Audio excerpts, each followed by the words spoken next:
Good evening, folks. We're live at Wood Forest Bank Stadium for a very exciting first round by district playoff game between your College Park Cavaliers and the visiting Westfield Mustangs. Both teams come in almost evenly ranked across the board if you're looking at the overall numbers. Starting with some of the yards per game. If you look at College Park, they're averaging 154 rushing yards per game. Westfield comes in with 148 per game. Through the air, College Park averaging 190 yards, and Westfield comes in with just over 200 yards a game through the air. College Park 344 total yards per game against Westfield's 362. So just about even on paper. 39 points a game for Westfield, and College Park averaging 29 points a game on their end. The rankings look similar if you're looking at that, but throw the records out the window, folks. They're both 0-0 in playoff. So they're coming in on this first round game tonight. We're about 6 minutes or so from kickoff.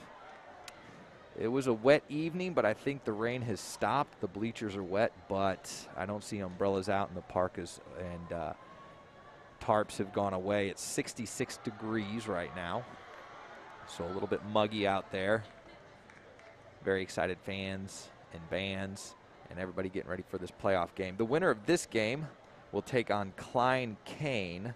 They were winners last night. Pretty big win over Cypress Woods, 54-26. So they're set up for their second round action, and the winner of this game, again, will take on Klein Kane next weekend. If we're looking at how these teams come in here ranked, College Park is 85th in the state. Westfield comes in ranked 107th in the state of Texas. For the 6A schools, College Park boasting an impressive 37th ranking, and Westfield, of all the 6A schools, coming at 44. And for Region 2 schools, College Park is 21st, and Westfield right behind them at 23rd. So this should be an exciting game this evening as both teams come in, at least on paper, fairly evenly matched. Both teams slowly making their way out of the locker rooms and getting ready for their dramatic entrances. Tonight, College Park, your home team in all grays with their dark blue helmets. As I see them starting to spill out of the locker room, they look ready to get this game started tonight. Of course, College Park winners of their district. And they are led by head coach Lonnie Madison. Westfield Mustangs come in, led by their head coach Matt Meekins tonight. And the Mustangs, as the visitors, sporting the all-white unis tonight and black helmets. We should have a clean game out here as the rain has stopped, and I'm pretty sure that it has gone through the area more than likely for the rest of the evening. At least that's what the weather people were telling me this morning. I haven't had an opportunity to check too recently, as I was busy today at Crier Intermediate. And I just want to say hey to all my students that tune in for these games on Friday nights. Welcome, and let's hope for a big, exciting matchup. Mustangs making their way onto the field. They're led by junior quarterback Cardell Williams. He's averaging just a tick under 200 yards a game through the air at 198 yards per game. And running back Demir Scott is a sophomore who's averaging 51 yards a game rushing. And on the defensive side of the ball, Jason Jefferson is their senior linebacker, averaging 9.5 tackles a game. So he'll be heavily involved in this action tonight, I'm sure. And the crowd is amped. The Cavaliers make their entrance onto the field, looking to get their postseason started off right with a win tonight. Again, by district first round playoff action here at Wood Forest Bank Stadium. I could not be more excited to be here myself. Taking a look at the overall 6A Division I bracket today as I was preparing for tonight's call, I realized that this is the bracket that defines the state of Texas, all these great 6A schools. And College Park deservedly in the conversation as a team to look out for to make a deep run in the playoffs this year. We are just about 2 minutes from kickoff, so we've got the national anthem and the coin toss coming up. Please stand for our national anthem. All men should remove their hats, and everyone should stand and place their hand over their heart in honor of our great country. Tonight, the colors are being presented by the College Park Marine Corps Junior ROTC. Marine Corps Rifle Bearer Cadet Staff Sergeant Kendall Preen. Marine Corps Flag Bearer Cadet First Lieutenant Jaden Casino. Texas Flag Bearer Cadet Captain Carla Reyes. National Ensign Cadet First Sergeant Elizabeth Fleming. National Ensign Rifle Bearer Gunnery Sergeant Clifford Alvarado.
Folks, this is an exciting matchup with two teams fairly evenly matched on paper. The only difference being the points per game average. Westfield averaging about 10 points per game more than College Park's 29 points per game. But total yards per game, passing yards per game, and rushing yards per game, all very, very even, about 20 yards difference at most between these two teams. So there will be some points scored. There's going to be necessary defensive stops for one team to shift the momentum in this game. So we should anticipate 4 quarters of great football. Of course, if you're a College Park fan tuning in, you would like to see a first half dominated by College Park so they can breathe a little easier come second half. But this is first round by district playoff action, so we would expect a really good game tonight.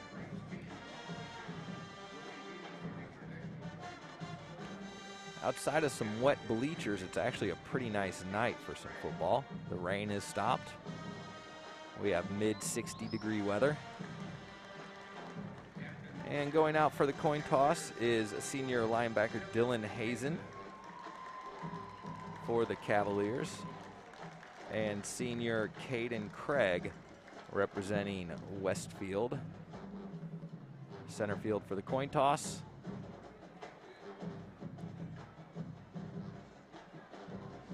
And it looks like College Park wins the coin toss. They'll defer to the second half. Westfield will start with the ball tonight, and they will be defending the north end zone. College Park with their backs to the south end zone here at Woodforest Bank Stadium, and we're just about ready to get started. My name is Nick Kroll, and I could not be happier to be here. And I thank you all for joining us tonight. Don't go anywhere. This should be an exciting matchup. Conroe ISD would like to thank the press box sponsors for the 2020 season. BJ's Restaurant in the Portofino Shopping Center in Shenandoah, Buca de Beppo in the Portofino Shopping Center here in Shenandoah, and Buffalo Wild Wings Portofino Shopping Center in Shenandoah. And a special thanks to College Park Chick-fil-A for sponsoring the press box tonight. And this game is just about ready to get started. Westfield going to start with their deep return man inside the 5-yard line. Set up middle of the field right at the 3-yard line. Sebastian Parra is the junior kicker for the Cavaliers. He's got the ball on the tee. He's communicating to the kickoff unit. And this game has begun. The kick is a little bit short. It's going to bounce at the 12, and they're going to let it bounce out of bounds. This will draw a flag.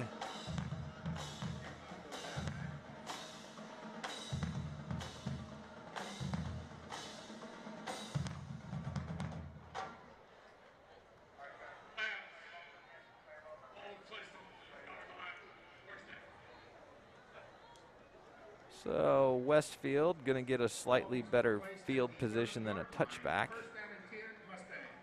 as they'll start on their own 30-yard line tonight. They come out with 3 wide receivers and the slot man on the right, quarterback in shotgun. Running back to his left, it's a handoff, takes it to the right side of the line and hit at the line of scrimmage, brought down for no gain at the 30.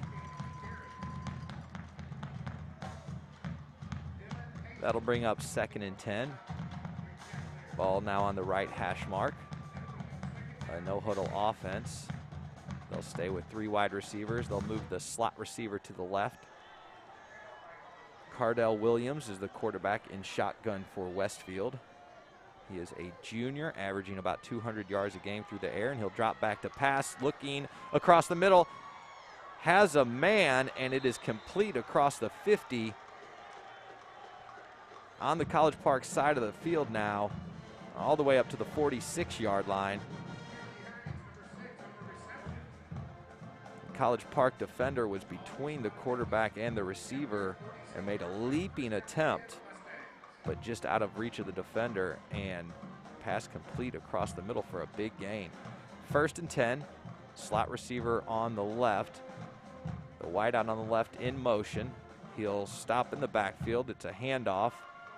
It's actually a option play to the left. Quarterback pitches to the option man, and he is brought down across the 40, close to the first down marker.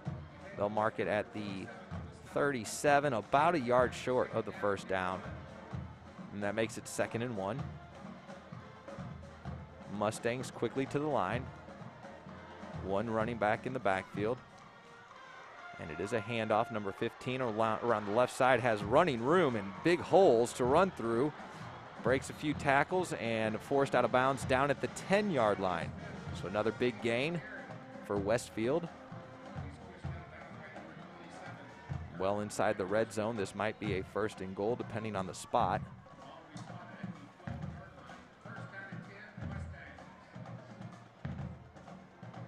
And it's just short of the 10-yard line, so they'll mark this at the 12. It'll be a 1st and 10. 3 wide receivers with the slot on the right. Running back behind him in shotgun. Number 15 takes the handoff, hit immediately. No gain. And that's junior running back Rodney Smith with the carry out of the backfield for Westfield.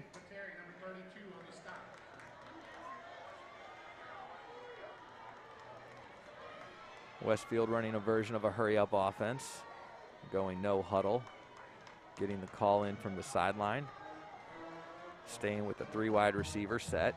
They put the wideout on the right in motion. This again is a option play, but they'll option to the running back who takes it up the middle, and he's hit after a gain of maybe 1 yard. That'll bring up a 3rd and long. Couple big offensive plays by Westfield, got him inside the red zone. And then a couple of big defensive stops for College Park. Forces this 3rd and long on the Mustangs. They need 9 yards for the first down, and that'll take them down to about the 3-yard line if they can pick it up. Looking to the sideline for the play. Running back to the left of the quarterback in shotgun. They're going with a 4 wide receiver set. There's movement on the offensive line, and flags come out. This will be a false start against Westfield.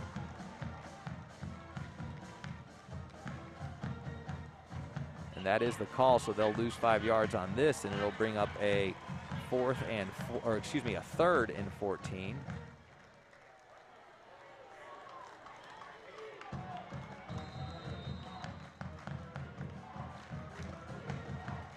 And the ball now on the 15-yard line.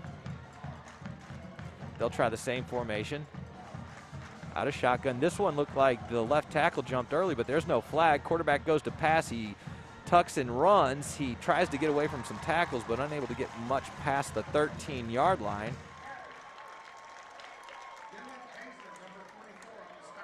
From up here, it looked like the left tackle jumped early on that snap.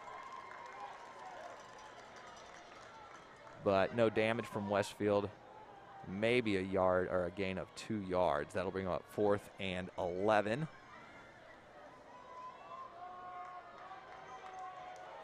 And they'll send out the field goal unit. This would be a 30-yard field goal. The kick is up. It seems like it has enough leg behind it, and it's good. So Westfield gets on the board first with a field goal, and that 30-yard field goal makes it 3-0 Westfield.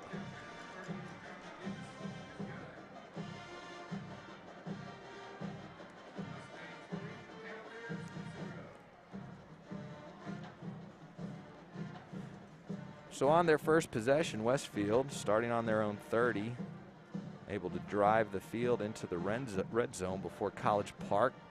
Defense stiffens up and forces the field goal try.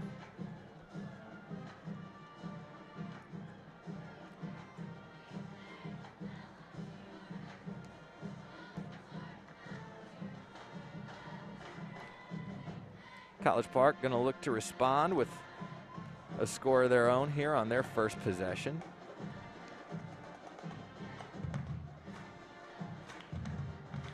Their ground game is led by junior running back Dylan D'Angelo, coming in with 67 yards rushing per game. And the Cavaliers have 2 men deep on the return unit, and they'll set up on the goal line, either hash mark.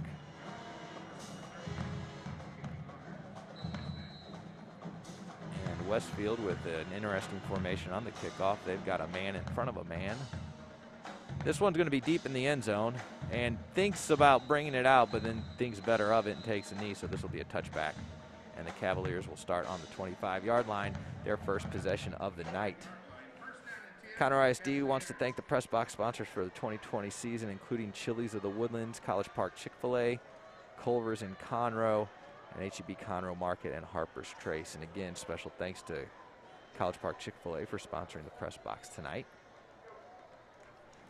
College Park comes out with a 3 wide receiver set of their own. They put a couple people in motion, running back to the right of the quarterback in shotgun. It's a high snap, but he handles it. Handoff goes up the middle. Gets about 3 yards on that carry.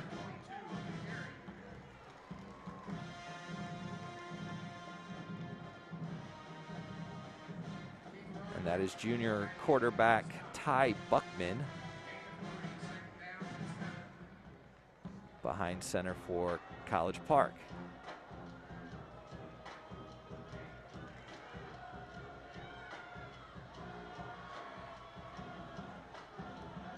Three wide receiver set, slot on the right.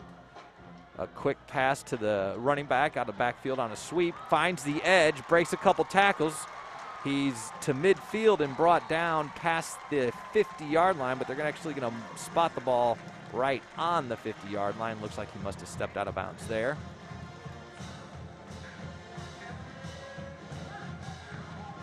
And that was Connor Dunphy, freshman wide receiver for the Cavaliers. Future looks bright in that position. They set up in a 3 wide receiver set. Slot man in motion from the right to the left, but the handoff goes up the middle. He's hit immediately at the line of scrimmage and brought down at the 50.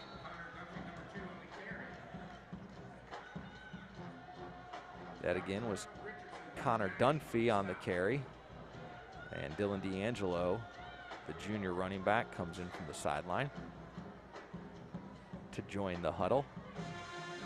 As College Park is looking at a 2nd and 10. Ball on the Westfield 49-yard line. And they've got 3 wide receivers.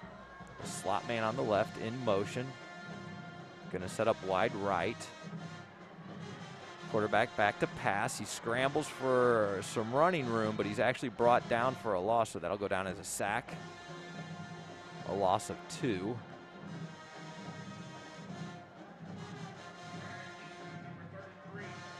That was a bit of a coverage sack as he had nobody to throw to. Pocket collapsed on him and brought down for that loss of 2. So Cavaliers looking at a 3rd and 12. This is their first possession of the night. They're trying to respond to the 30-yard field goal that Westfield was able to get on their first possession. Quarterback rolls to his left, looking to throw. He's got a man deep, finds him, complete, but then it's dropped. So that pass is incomplete. He did not have possession or full control for long enough for that to be considered a catch and fumble, and that is probably a good thing. However, College Park going to be forced to punt away from their own 48-yard line with just under 6 minutes left to go in the first quarter. Return man back for Westfield, setting up on the 15-yard line. Now moving closer to the 10. The snap is good and the punt is off. It's a high punt, a good punt. He's waving people away. It takes a College Park bounce inside the 10 down to the 5, and it keeps rolling. And a great punt for the Cavaliers downed at the 2-yard line, giving Westfield a 98-yard field to navigate. So special teams doing what they have to do here early in this game. Conroe ISD continuing to thank the press box sponsors for this 2020 season, including Manny's Barbecue in Conroe, McKenzie's Barbecue in Conroe, Raising Cane's of Conroe, The Woodlands and Rayford Road, Red Robin of the Woodlands, and Russo's New York Pizzeria in Conroe. Westfield set up in shotgun. Handoff goes up the middle. It looks like it's a slow developing play, as though they're a whistle. They'll give him forward progress, although he's tackled in the end zone. They'll say he got a yard on that carry. It almost looked like there's early movement again on the Westfield side of the ball, but no flag. 2nd and 9.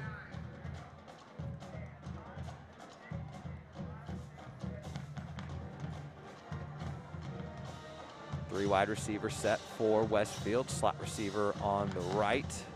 It's a good snap. Handoff goes up the middle. Not a lot of running room, but able to throw himself forward to the 8-yard line.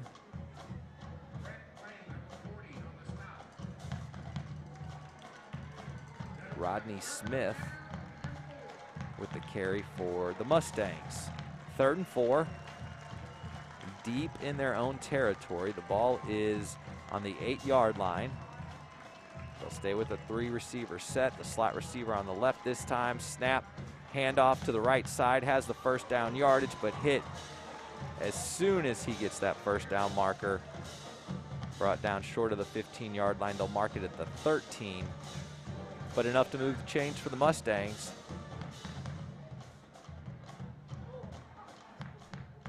Again, junior running back Rodney Smith with the carry.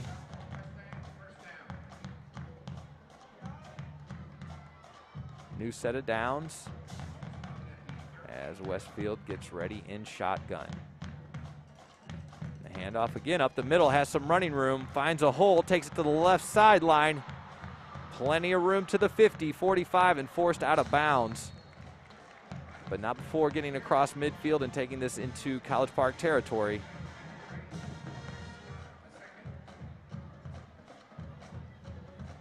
all the way up to the 43-yard line.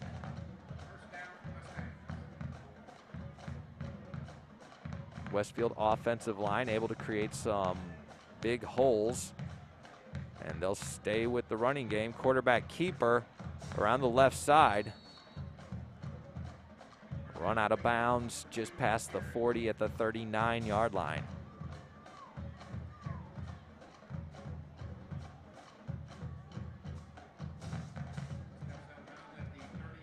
That'll bring up a 2nd and 6. Mustangs staying with the 3-receiver set. They'll put all 3 receivers on the right side of the line. 1 running back, man in motion into the backfield. This is a handoff up the middle. Not a lot of running room, but able to get up to the 35-yard line, 2 yards short of the first down.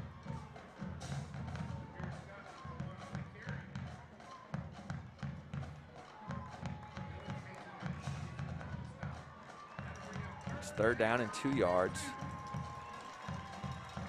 This is the 2nd possession of the game for the Mustangs. Their first possession ended in a field goal, and that's where we stand, 3-0.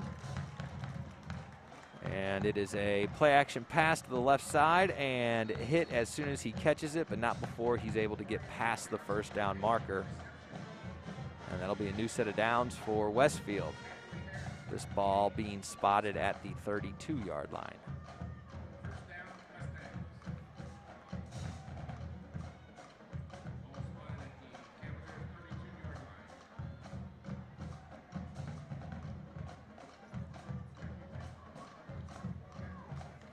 Westfield going without the huddle, quick to the line. The play comes in from the sideline. And a quick throw to the slot receiver on the right. A bit of a screen, but not a lot of blocking for him to run behind, and he's brought down just before he gets to the 30-yard line, maybe a gain of 2 yards. College Park defensive backs not fooled by that play, and they are there to make the tackle. 2nd down and 8 yards to go. College Park plays with 3 down linemen, 4 linebackers. 4 wide receiver set. Slot on the right in motion in the backfield and then goes wide to the left. That's who his target is. He's hit in the backfield. A loss of 1 and great coverage by the Cavaliers.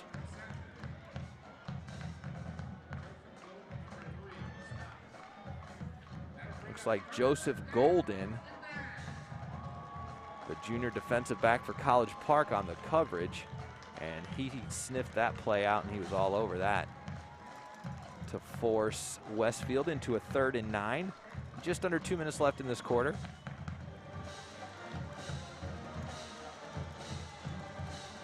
I suspect they're out of field goal range. Looking back to pass. Oh, he fumbles the ball. He's stripped of the ball. It's a turnover, and College Park ends up with it. So a big turn of events in favor of the Cavaliers there. It was a designed pass play. Quarterback dropped a pass, didn't have anybody, so was looking to run and did not protect the football. Cavaliers in there, strips it away. Immediately down on that ball, and turnover in favor of the Cavaliers. They will take over at their own 33-yard line. And 1:36 left in this first quarter. They have a 3 wide receiver set. They put a wide receiver in motion. It's a quarterback keeper. He goes up the middle. Positive yards, 4 or 5 yards on that gain, up to the 37-yard line.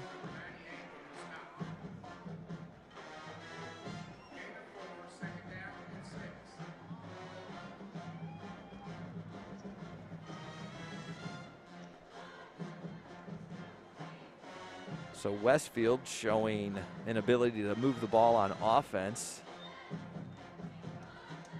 but College Park with a very fortunate turnover there, and they will try to get some points off this turnover. A quick pass to the slot receiver on the left, looking for a screen play, but nobody giving him the blocks he needs, and he's brought down immediately at the 35-yard line. That's a loss of 2. And the Cavaliers will be looking at a 3rd and about 8.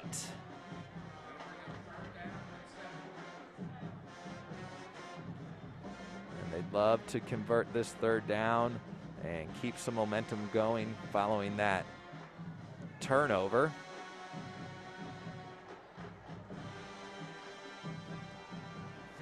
Quickly out of the huddle to the line.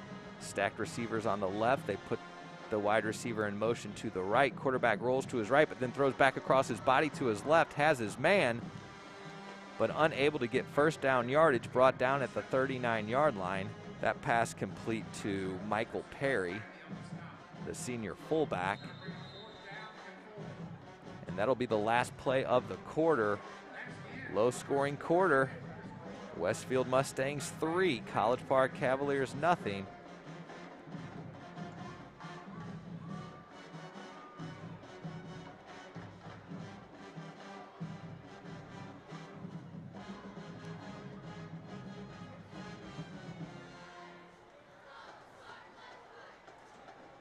Conroe ISD would like to thank the press box sponsors for this 2020 season, including Spectrum in Oak Ridge, Spring Creek Barbecue in the Portofino Shopping Center here in Shenandoah, Texas Roadhouse in Conroe, Vernon's Country Catfish in Conroe, and Wings and More in Conroe. Again, a special thanks to College Park Chick-fil-A for sponsoring the press box tonight. First round by district playoff game. Westfield Mustangs with a 3-0 lead over your College Park Cavaliers. Cavaliers ball, but it is 4th and 4. They're deep in their own territory. They will punt away. Mustangs have their man set up inside the 30.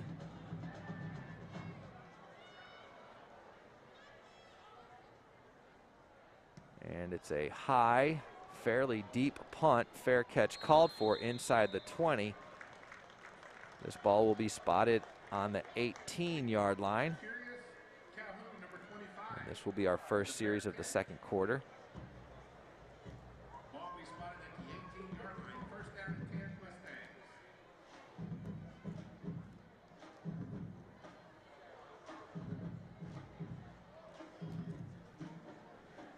So 2 possessions so far for Westfield, and they've been able to convert some first downs and get into College Park territory. They had to settle for a field goal on their first possession, and the second possession ended in a turnover. So they've shown an ability to move the ball against this College Park defense, but not a lot of show for it after one quarter. Wide receivers quickly off the line to the right. He's looking to pass across the middle, has a man wide open. He's across the 50, makes a move back to the middle of the field and across, avoids a few tackles and brought down just about the 49-yard line.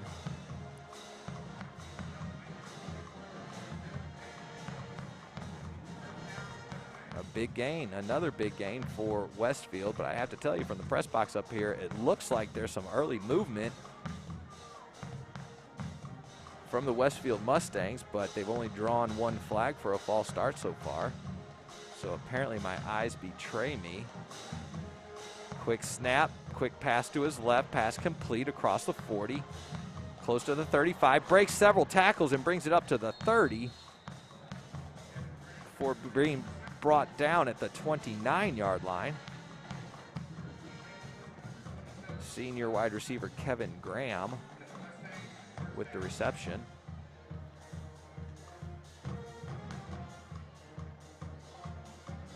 So this is typically where the College Park defense tightens up. At least that was what happened on the first 2 series. Shotgun, and he's back to pass this time. A flag thrown and the play whistled dead. So this one's going to go against Westfield, and this time we get a false start penalty against the Mustangs.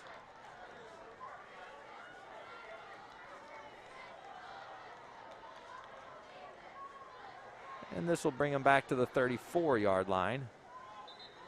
They'll get to redo this first down, but now they're looking at 1st and 15.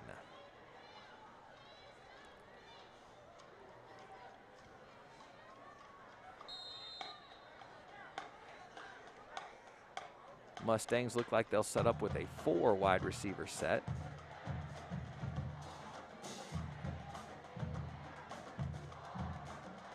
And Jerome Sanford is the running back in the backfield. Quarterback takes a snap, back to pass, looking deep across the middle. Does not have his man. It's almost picked off, but dropped by a College Park defender. Well defended. Kurt Evangelister on the coverage, and he's got to be kicking himself because that ball was nearly intercepted, and that would have been another huge turnover for the Cavaliers.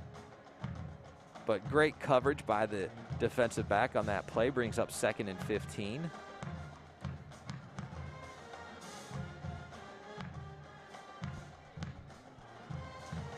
Three wide receiver set, slot on the right, shotgun formation. It's a handoff. Actually, it's a play action pass. Quarterback rolls to his right, brought down from behind for a loss. So a very fortunate sack for the Cavaliers. Pushes Westfield even further back. They're looking at a 3rd and very long.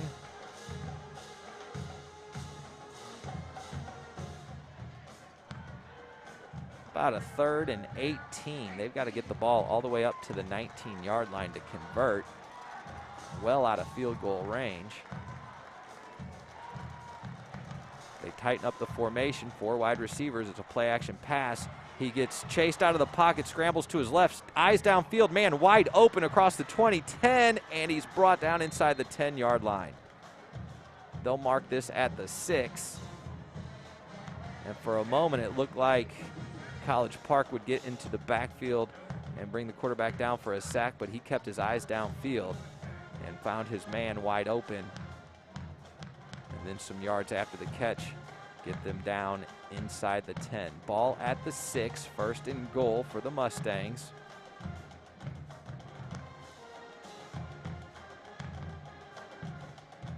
Two wide receivers on the left, 2 on the right. The left wide receiver's close to the line. Again, it looks like there is early movement, but no flag. Quarterback chased out of the pocket. He has some running room. He's brought down at the 1-yard line, just short of the end zone.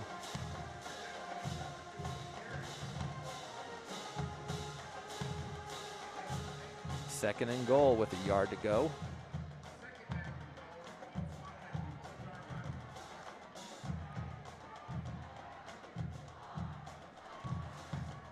Cavaliers need a big defensive stop here or a turnover, and they've had one of each so far this evening. It is a quarterback keeper. He's looking for room to run on the left. They might have him for a loss, but he slips the tackle and gets into the end zone for a touchdown. That's Cardell Williams with the score for the Westfield Mustangs. That puts them up 9-0 on the 1-yard score.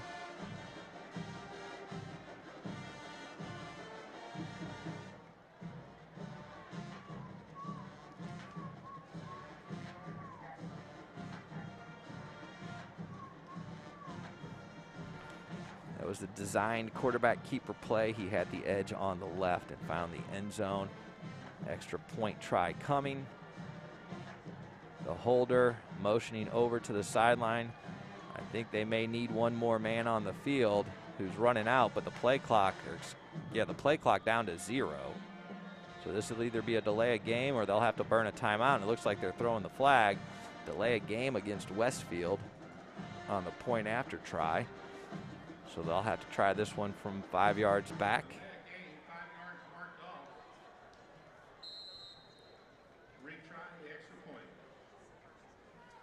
And they'll set up to do it all over again.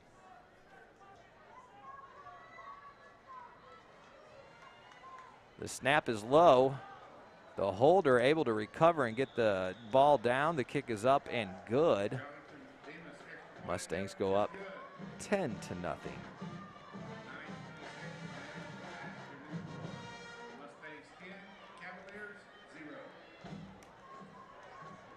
Early lead for the Mustangs here at Wood Forest Bank Stadium. 9 minutes and 26 seconds left in the first half. Plenty of time for College Park to respond with a score of their own.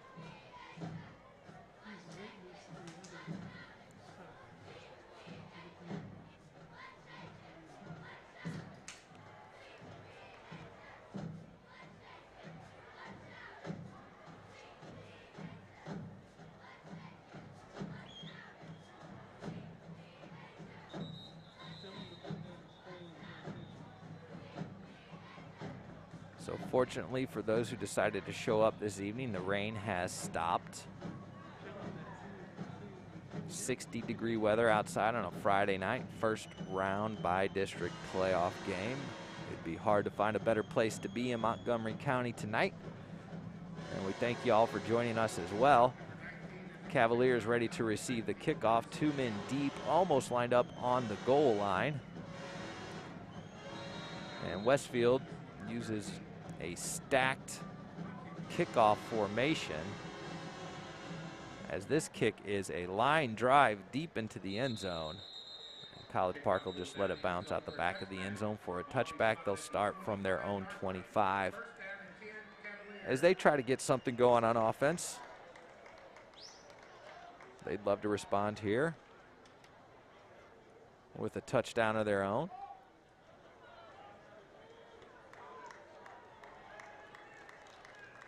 As they find themselves down early 10-0 here.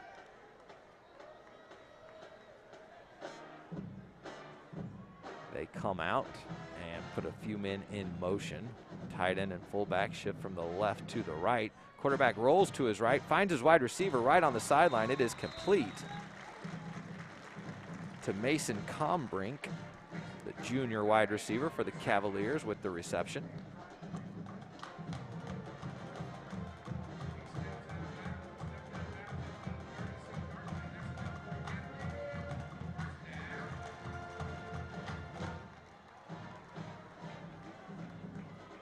College Park out of the huddle with 3 wide receivers. Wide receivers on the left in a stacked formation. Fullback shifts to the left. It is a reverse handoff to the wide receiver, brought down for a big loss. Nearly looked like he was brought down by the helmet, but no flag from the referees. So that's a clean tackle all the way back at the 27-yard line.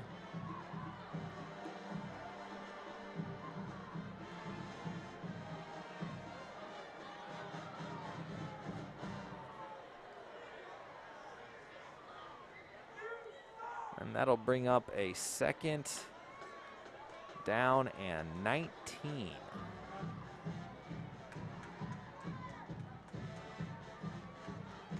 Quarterback drops to pass, but it's a draw play. Handoff goes to D'Angelo. He's actually hit in the backfield for another loss, and now they're looking at about a 3rd and 21. Ball's at the 25-yard line, and they've got to get it all the way up to the 46-yard line for the first down. So they've got their backs against the wall.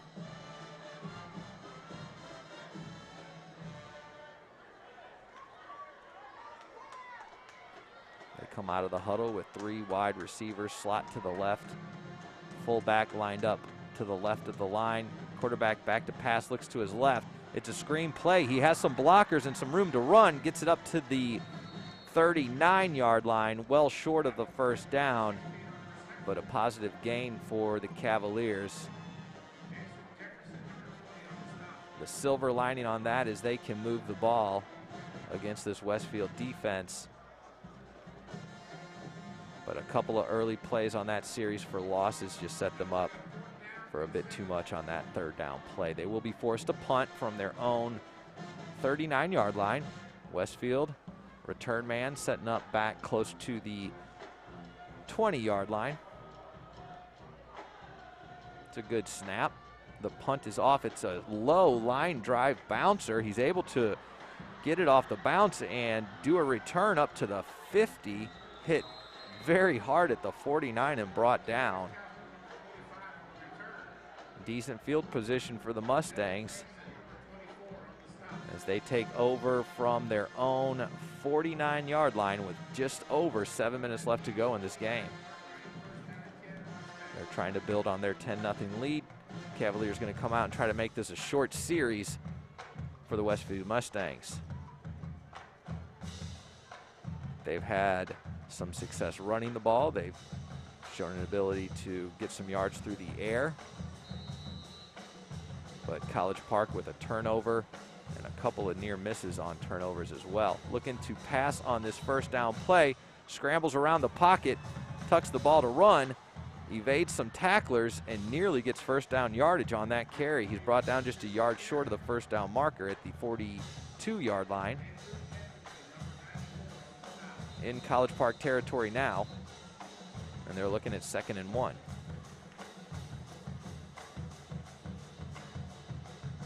And it looks like an equipment timeout as a Westfield player going to the sidelines. That's our quarterback, in fact, Cardell Williams.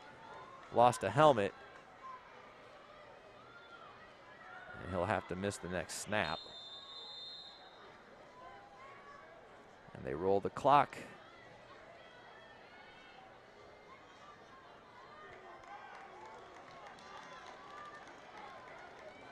Mario Johnson in a quarterback. They'll hand off.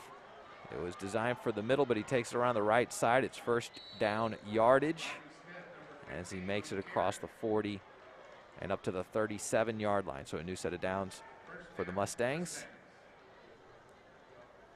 And quarterback Cardell Williams back from the sidelines after that equipment malfunction. College Park sending in some fresh defenders as they look for a big stop on this series. 1st and 10. Westfield clears the backfield. 4 wide receiver set, 3 to the left. Quarterback drops to pass. He's looking deep right, has a man streaming to the end zone, tries to make a one-handed grab, but cannot wrangle it in. Well covered by the Cavalier defense. Dylan Moore as the junior cornerback in on the coverage there. It was a pretty good throw. That would have been an incredible catch had he been able to bring that in. It was well defended. A very tight window to throw in there. That'll make it 2nd and 10. And College Park will use their first timeout of the half. This is an important series for the Cavaliers as they are facing a 10-0 deficit. Obviously looking to keep Westfield out of the end zone completely. And right now, Mustangs not in field goal range.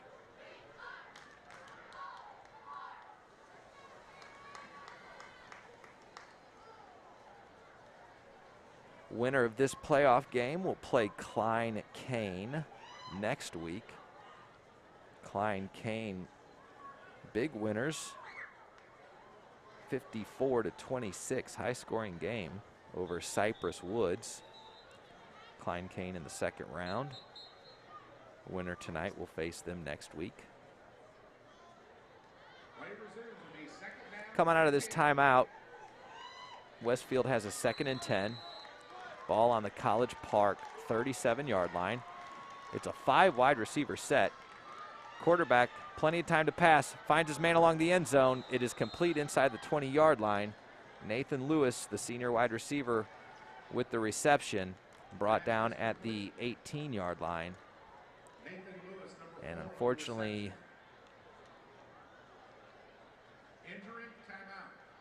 holding his ankle on the sideline, able to get up on his own. And under his own power, able to make it back to the sideline. So that's always good to see. Injury timeout will stop the clock at 5 minutes and 52 seconds left in this half. Westfield trying to add to their 10-0 lead. They'll come out of this injury timeout with a first down. Ball on the 19-yard line. Another red zone possession for Westfield.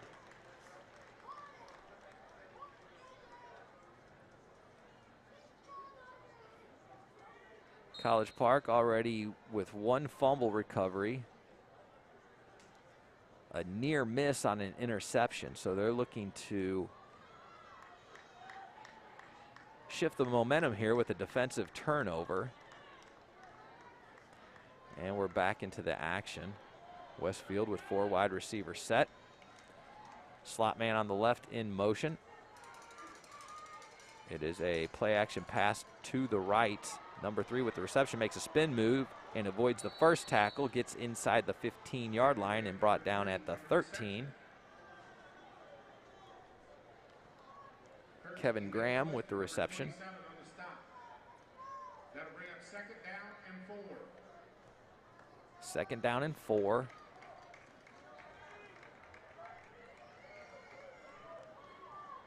Westfield has to get the ball down to the 9 for the first down. They're set and their shotgun set. It is a play action pass. It's a slant pattern, incomplete. Well defended, and that'll bring up a 3rd down. So barring a turnover, College Park would love to make a stop here and hold them to a field goal attempt. And the crowd's getting into it,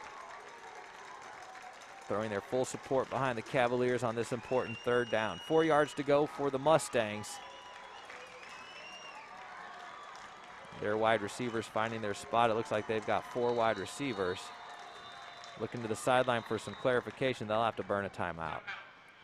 Mustangs use their first of this half as well. Make sure they have the right play in on this important 3rd down.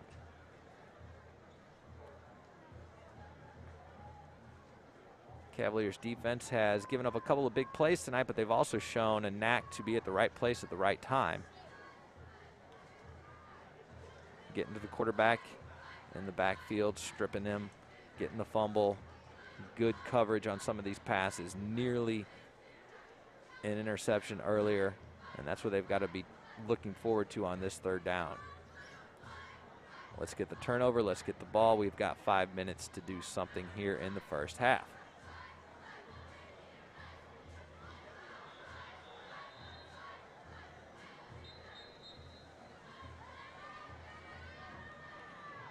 And we're coming out of the timeout. The College Park defense set up and ready to go against this Westfield Mustangs offense that's been pretty successful with moving the ball. Wide receiver on the right, put in motion to the left. It is a play action pass. The right corner of the end zone, and an inaccurate throw cannot find his wide receiver. It was a well-designed play, but incomplete, and that brings up 4th down. It looks like they're bringing in the field goal unit, so all things considered, College Park has to be fairly happy with holding Westfield to this field goal attempt. This would also be a, I guess not a 30-yard field goal, but more like a 29-yard field goal. Kicker's already made one 30-yard field goal. This is actually held at the 20, so we'll call it a 30-yarder if it's good, and it is. So another 30-yard field goal on the books for Westfield.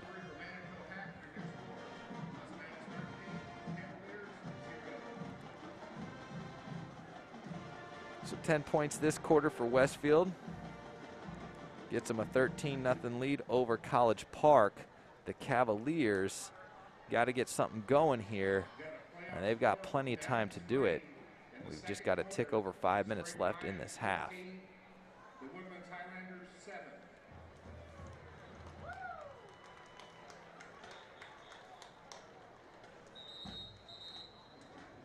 College Park comes in averaging 29 points a game and 344 total yards of offense. So you have to anticipate they're fixing to get something started on offense here to keep pace with those season averages. And I suspect on this series we're going to get to see this College Park offense in action. They put their return men deep on the end zone. Both kickoffs so far tonight deep enough into the end zone for touchbacks.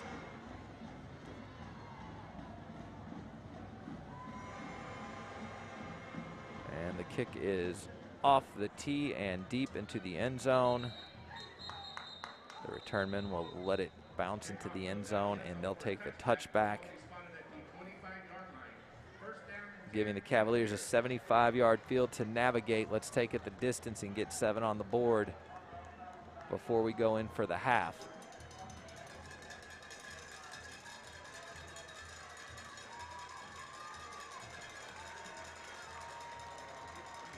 Hank Hudson is the senior quarterback now behind center for the Cavaliers. Out of the shotgun, it's a play action pass. He rolls to his right, eyes downfield, finds a man across the middle, but nearly intercepted. In and out of the hands of the Westfield defender. Kimond Emilian, the junior linebacker, nearly with the interception for Westfield. So Cavaliers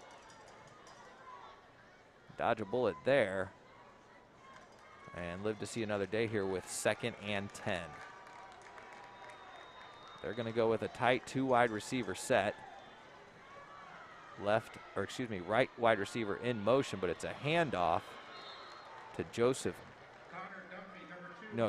Connor Dunphy with the carry. And he's brought down for a loss in the backfield. That's a loss of 2.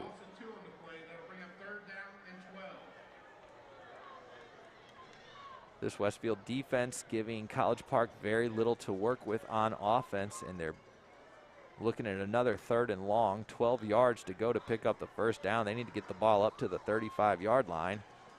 They're on their own 23. They're going to do a play action pass. Looking for his man deep, well covered.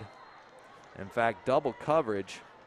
Looking to get that ball to Cody Miadanka, the junior tight end for the Cavaliers. But nothing doing on that throw, and that'll bring up a 4th down. Cavaliers forced to punt. And that's kind of a tough 3 and out. Not even a minute off the clock on that possession.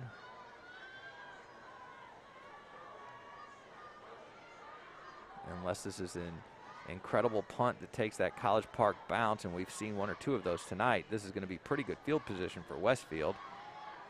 He's going to try to return it, fields it at the 45, across the 50, and across the 40. Brings up to the 35-30, has some running room, and brought down close to the 25-yard line. Ball marked at the 26. Westfield looking at great field position with 4 minutes and 2 seconds left in the first half. Mustangs lead 13-0. They take over on the College Park 26. College Park defense looking to push him back here. A couple tackles for losses. Maybe a turnover. That's what the Cavaliers are thinking here. They've got to wrest the momentum away from Westfield, who comes out in a 4 wide receiver set. Slot receiver in motion to the right. Quarterback looks to throw deep, has a man in the end zone, well covered. They're going to throw a flag on this. It's going to be a pass interference call against College Park, and that's just because the defender did not have his back turned to play the ball, but rather just blanketed the wide receiver on that. It was a good coverage play. I think a little bit of too much contact towards the end didn't give the wide receiver any chance at that, and that is what drew the flag. That's interference on the defense from 27. That's a 15-yard the previous spot. Automatic first down. It'll be a 15-yard penalty.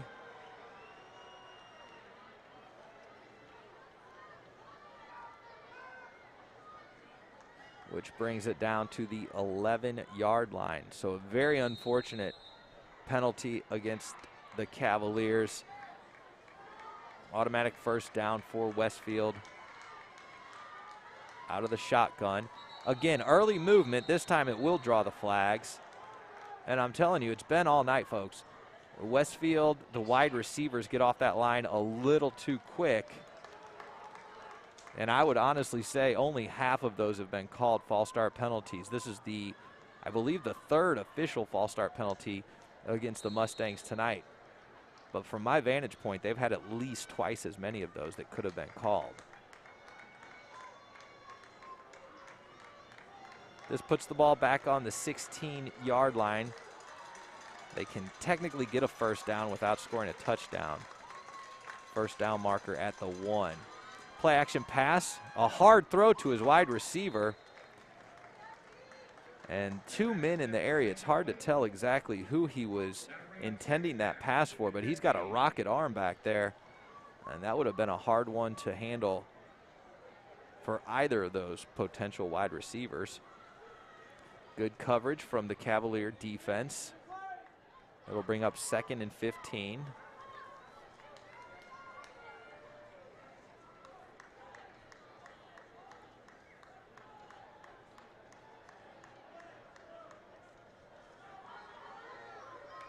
Westfield has a 4 wide receiver set. They take the slot man on the right side and bring him to the left where he sets up there.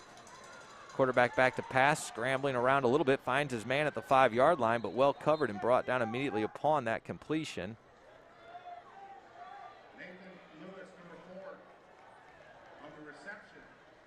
And that'll bring up 3rd down and 4.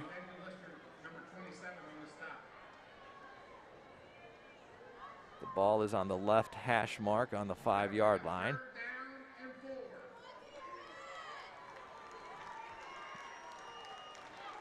And the College Park partisans are getting behind the defense here as they're looking to make an important stop on this 3rd down play. It's the pistol formation. He moves the running back to his left, and the handoff goes to the running back, hit immediately at the line of scrimmage, but he keeps his legs moving and gets it up to about the 4-yard line on forward progress. Play whistle dead. That's well short of the 1st down. And it does appear as though the Mustangs want to get at least 3 points off this possession, as it appears the field goal unit is coming out onto the field.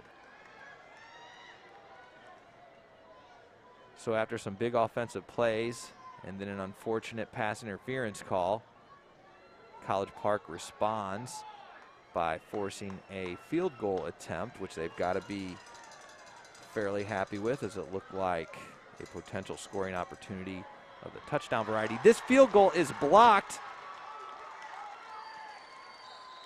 and the ball goes out of bounds at about the 7-yard line. College Park defender gets around the edge in front of the kick, and hopefully that's the huge momentum shift that the Cavaliers have been looking for. Westfield looking to go up 16-0. And College Park able to get a body in front of that kick, blocks the field goal. This ball will be spotted at the 20. 2 minutes and 22 seconds left in this half. College Park looking to get something started before we hit halftime. 3 wide receiver set. Wide receiver in motion into the backfield. This handoff goes to D'Angelo. He makes some shifty moves to get about 4 yards on the carry.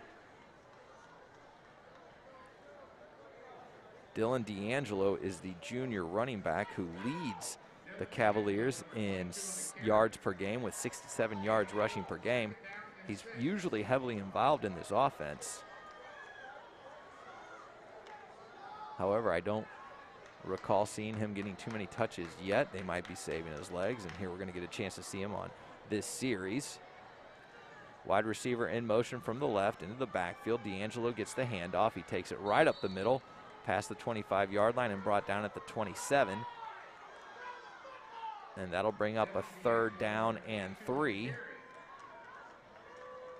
And the clock is ticking down to 1.5 minutes. So College Park has to show a little bit of urgency here if they're going to get some points on the board before the half. They will get the kickoff to start the 2nd half.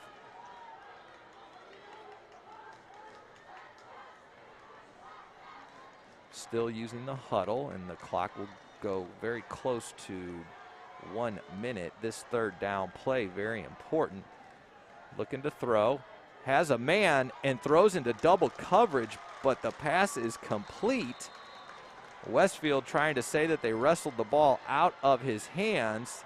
The referees are discussing this. There's no official call. It would be a 1st down for College Park if they retain possession. But no official call yet on the field.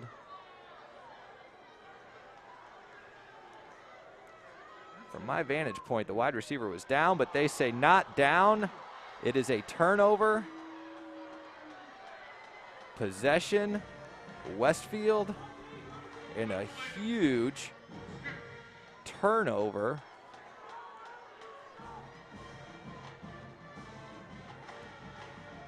It looked like from up here, the wide receiver had possession and was tackled and was down before that ball was wrested out of his control. And I think one referee saw it that way, but the other one came, and after the conference, they awarded the ball to Westfield, who takes over at the 32-yard line. And now a timeout, College Park, before the snap. And we are exactly 1 minute left in this half. A very unfortunate play for College Park, and it would be extremely disappointing if upon review we saw that in fact that wide receiver was down before the ball changed hands. But no way to turn that play over.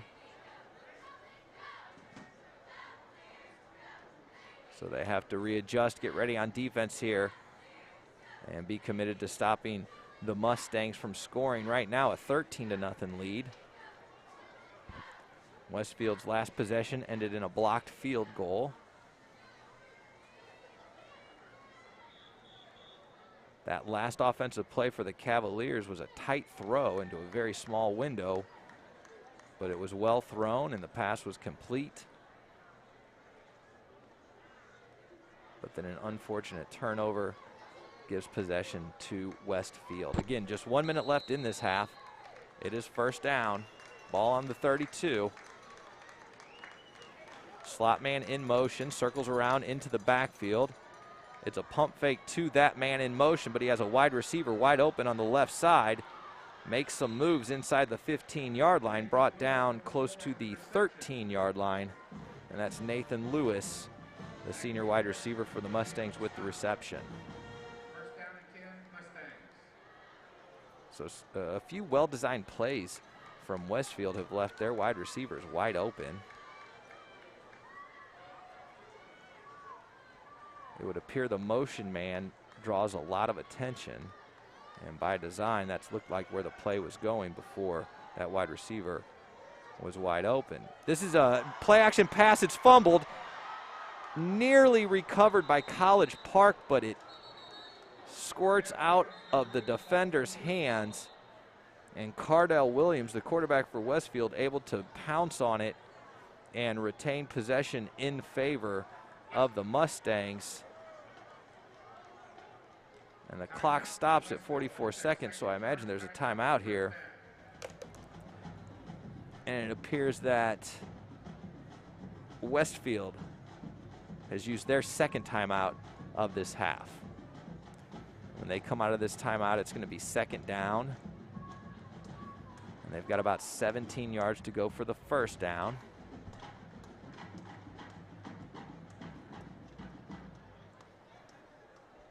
They have one field goal of 30 yards, and their second attempt would have been a 30-yarder as well. But that was blocked by College Park.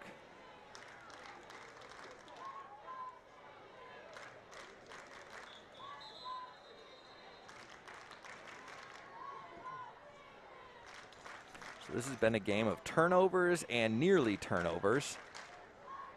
And that's what the Cavaliers need here with 44 seconds left in this half. Out of the timeout, Westfield in shotgun, takes the snap, handoff goes to number 28, makes a move and hit at the line of scrimmage, running around for extra yards. This play whistled dead. They'll give him forward progress and mark it at the 18-yard line. I guess that's a gain of about 2. It'll bring up third down and 15. The clock is ticking inside of 20 seconds. There's no urgency from Westfield. They have one timeout left. It looks like they'll try to get one more play off.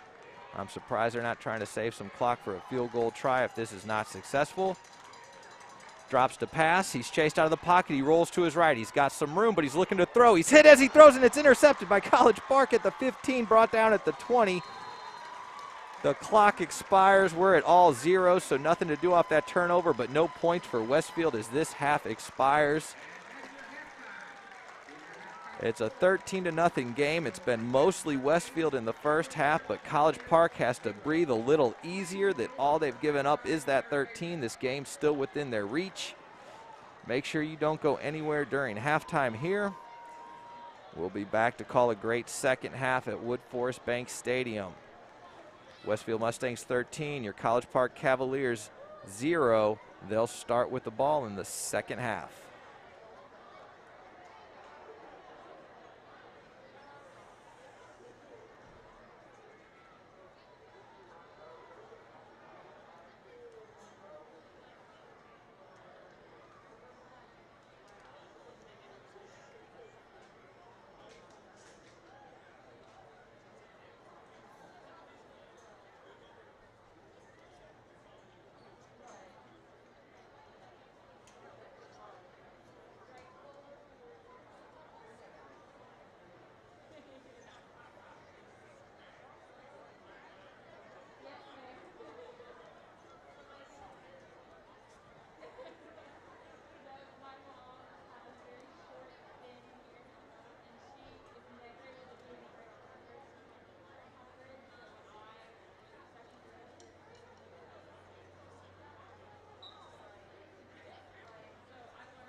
Junior Lieutenant Colonel Amaya Adams, and Senior Colonel Soraya Pierce. Lariat line officers are sophomore Shelby Johnson and junior Ariel Parker. Tonight, the Lariats will be performing their streamer jazz routine to When Doves Cry by the legendary Prince. The Lariats are under the direction of Annalisa Leyva and Brittany Freeman.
band will be performing the hit Cold Hearted by legend Paula Abdul.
officers are Major Caitlin Harlow, Lieutenant Major Marley Bell, and Julia Stouffer. Senior Lieutenant Isabella Nichols. Junior Lieutenants Lainey Harvey, Lindsay Hollis, Cody King, and Emma Weitzel. The social officers are President Ellie Teller, Vice President Lily Oleski, Secretary Sydney Scarborough, Chaplain Sophia Rosales, Spirit Chairs Avery Cormier and Grace Fedorchak, Social Media Chair Esme Rodriguez, and new member liaison Hillary Sanford. The Rookie of the Week is Katie Uche. The Spirit Girl of the Week is Audrey Spates. And the Revelator of the Week is Kylie Wiggins. Revelators under the direction of Allison Lowry and Kaylee Trotter. Revelators will be performing their halftime jazz routine to Rockin' Around the Christmas Tree. Take it away, Revelators.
Cavalier band will now be performing Uptown Funk for our feature twirler, Sophia Denugalo.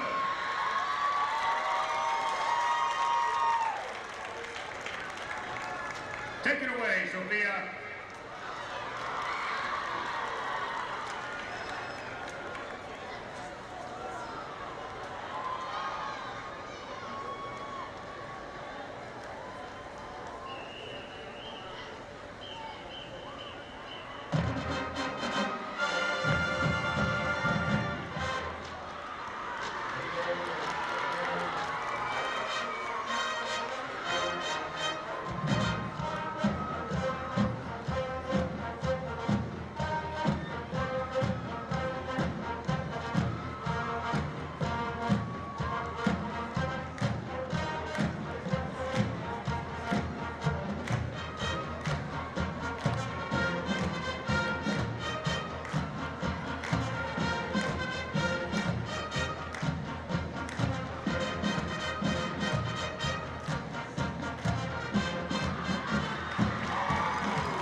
Chevrolet, home of the Meadowbike.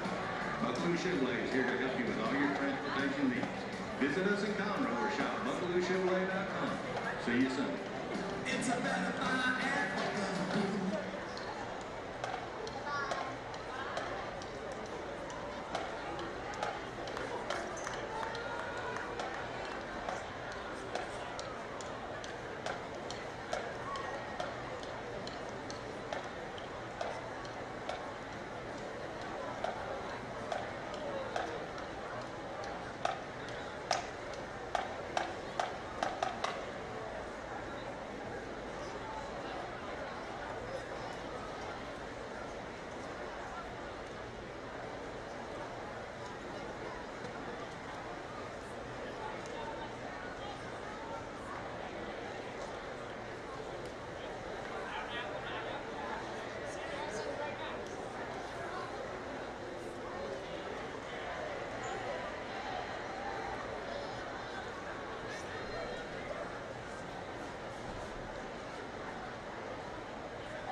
We're just about 3 minutes from kickoff to start this second half here at Woodforest Bank Stadium. Westfield Mustangs have a 13-0 lead, but College Park will get the ball to start the second half. Both teams coming out of the locker room prepared to get this first round playoff game started. The second half started. Quick recap of the first half started with a 30-yard field goal by Westfield 4 minutes into the game. They took a quick 3-0 lead. That was followed by a long offensive drive by the Mustangs, resulting in a 1-yard touchdown run for quarterback Cardell Williams. They followed that with another 30-yard field goal. And that's where we sit with this 13-0 lead. I want to take a moment to thank the Press Box sponsors for this 2020 season. BJ's Restaurant and Portofino Shopping Center here in Shenandoah. Buca de Beppo in the Portofino Shopping Center here in Shenandoah, and Buffalo Wild Wings also in the Portofino Shopping Center, Shenandoah. Chili's of the Woodlands, College Park Chick-fil-A, Culver's in Conroe, H-E-B Conroe Market and Harper's Trace, Manny's Barbecue in Conroe, Mackenzie's Barbecue in Conroe, Raising Cane's of Conroe, the Woodlands and Rayford Road, Red Robin of the Woodlands, Russo's New York Pizzeria in Conroe, Spectrum in Oak Ridge, Spring Creek Barbecue in the Portofino Shopping Center in Shenandoah, Texas Roadhouse in Conroe, Vernon's Country Catfish in Conroe, and Wings and More of Conroe. And again, a special thanks to College Park Chick-fil-A for sponsoring the Press Box tonight.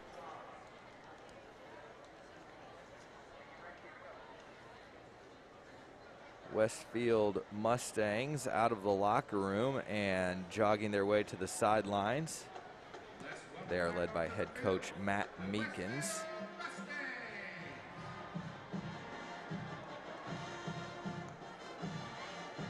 College Park had a tough go at it in the first half with not a lot of offense to show. Defense spent a lot of time on the field and pretty fortunate to limit the Mustangs to the 13 points. And the Cavaliers are making their way out of the locker room and back to their sideline. And they are led by head football coach Lonnie Madison. So hopefully some adjustments made at half, and they're going to come out and get some quick points on the board to put themselves right back into this game. And we have less than 20 seconds left before we reset the clock at 12 minutes to go here in the third quarter. First round by district action of the playoffs, always an exciting way to spend a Friday evening. It's been dry since kickoff, holding steady at about 65 degrees out there. The winner of this playoff game will meet Klein Kane next week. Klein Kane, big winners over Cypress Woods, 54-26 in a high-scoring affair. And we're just about set to get started here in the second half.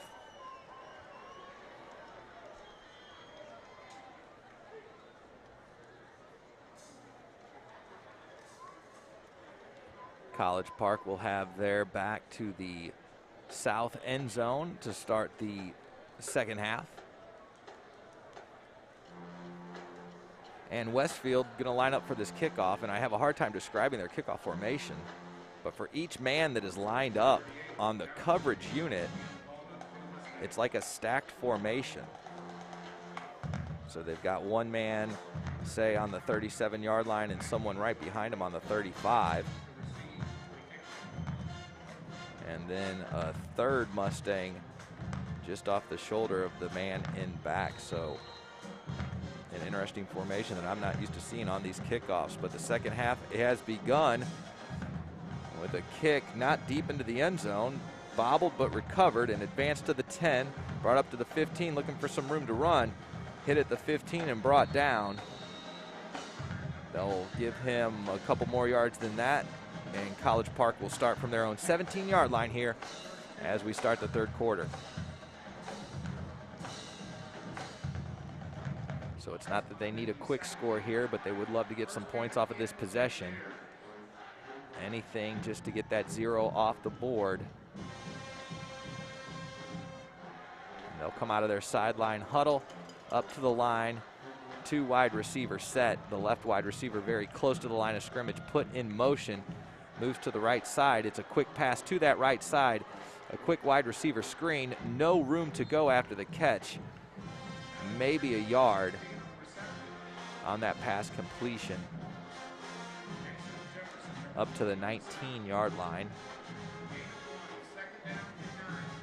That'll give the Cavaliers a 2nd and 9. Looking to get anything started on offense here. 2 wide receiver set. It's a handoff, looking for room on the left side, has some blocks and some room to run. Stiff arm at the 20, gets him about 4 more yards. They'll mark it at the 25. That's about 2 yards short of the first down. But a good run for Connor Dunphy around the left edge. And that'll give him a 3rd and manageable. 2 yards to go to pick up this first down.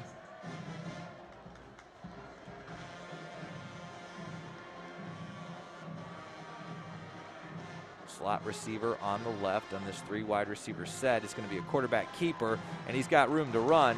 Plenty for the first down across the 30, and they'll mark this down at the 31-yard line. So a huge 3rd down conversion for the Cavaliers, if nothing, just for the confidence of picking up that first down and keeping possession and avoiding a quick 3 and out to start the second half. Adjustments made at half. Dylan D'Angelo, number 22, is the running back in the backfield for the Cavaliers. Quarterback back to pass. It's a quick throw. His wide receiver not anticipating it, so the timing off just a little bit. Pass is incomplete. That'll bring up 2nd and 10.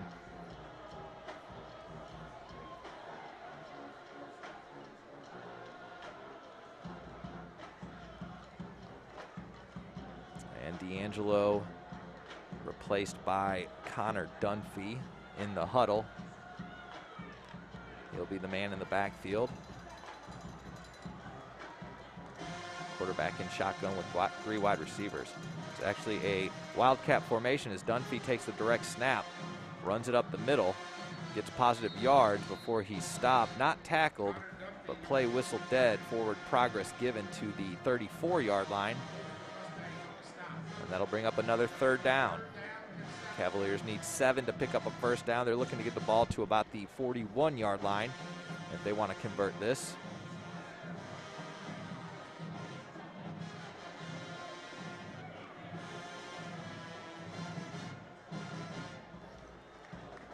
So you would think this is an important 3rd down. Coming out of the half, Cavaliers have to get something started to keep this game close. Quarterback rolls to his right, looking to throw. Finds a man, falling to the turf, makes the completion. So another 3rd down conversion, a huge pickup for the Cavaliers. That'll move the chains as they advance the ball to the 44-yard line. So the first possession of the second half for the Cavaliers and 2 big 3rd down conversions, as they're building confidence on the offensive side of the ball here and looking to get some points to get into the Westfield lead. Handoff goes up the middle, a gain of about 3 yards on the carry. Ball at the 47-yard line. I believe that was Dylan D'Angelo on the carry for the Cavaliers. They're keeping fresh legs in the backfield. Connor Dunphy comes in to replace D'Angelo.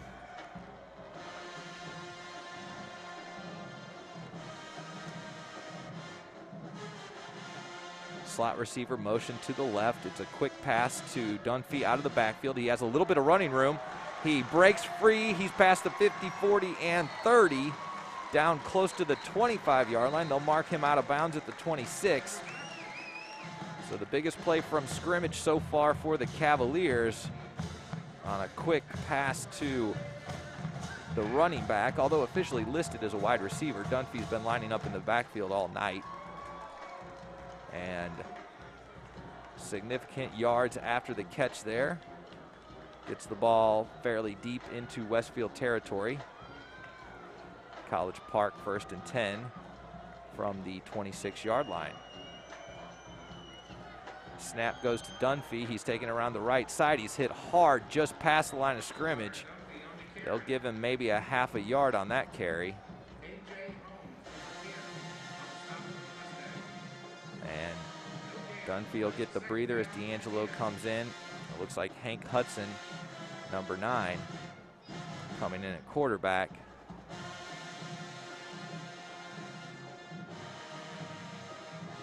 Couple of wildcat formations for College Park on this drive.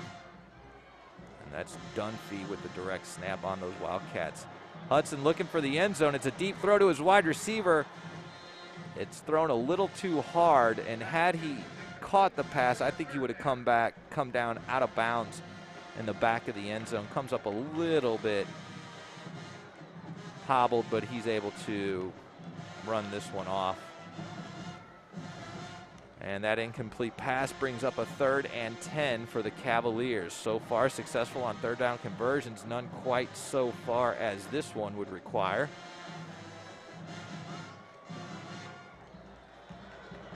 Shotgun formation with 3 wide receivers set. He motions his running back to his left, but College Park going to use their first time out of this half to make sure they've got exactly what they want called on a very important 3rd down play.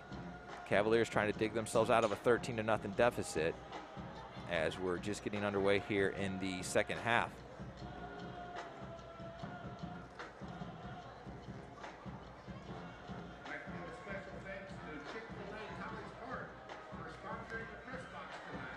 So it turned out to be a nice evening here at Woodforest Bank Stadium. What started out as a very rainy day. And as we were driving to the stadium through the heavy traffic on I-45, it looked like it was just going to be one of those nasty, wet evenings. But the rain has passed.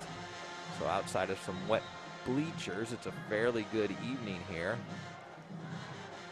Now I am seeing some ponchos coming out, so I suspect that maybe a light rain has returned. We're back into action. Quarterback gets the snap and shotgun. He's looking to throw. He throws it a little short and well defended. Opportunity to pick that off, but the pass falls incomplete, and that'll bring up a 4th down for the Cavaliers. And this is an interesting spot as they have the ball at the 26-yard line. It'd be a fairly long field goal attempt, and it does appear that they are just going to go for the conversion here on 4th down, deep in Westfield territory. They need the full 10 yards to convert. That would get the ball down to the 16-yard line. 2 running backs in the backfield, 2 wide receivers. And he's got a man open, and it is tipped away by the defender on the right sideline. It looked like the tight end Cody Miadenka was the intended target, and it was just well defended by Westfield, and that's a turnover on downs. The Mustangs will take over on their own 26-yard line. So a promising drive by College Park, but they cannot get points off of that possession, and the score remains 13-0. 7.5 minutes left in the 3rd quarter. Mustangs take over. And it's a handoff to number 28, takes it around the left side, has some running room, gets about 5 or 6 yards before being forced out of bounds.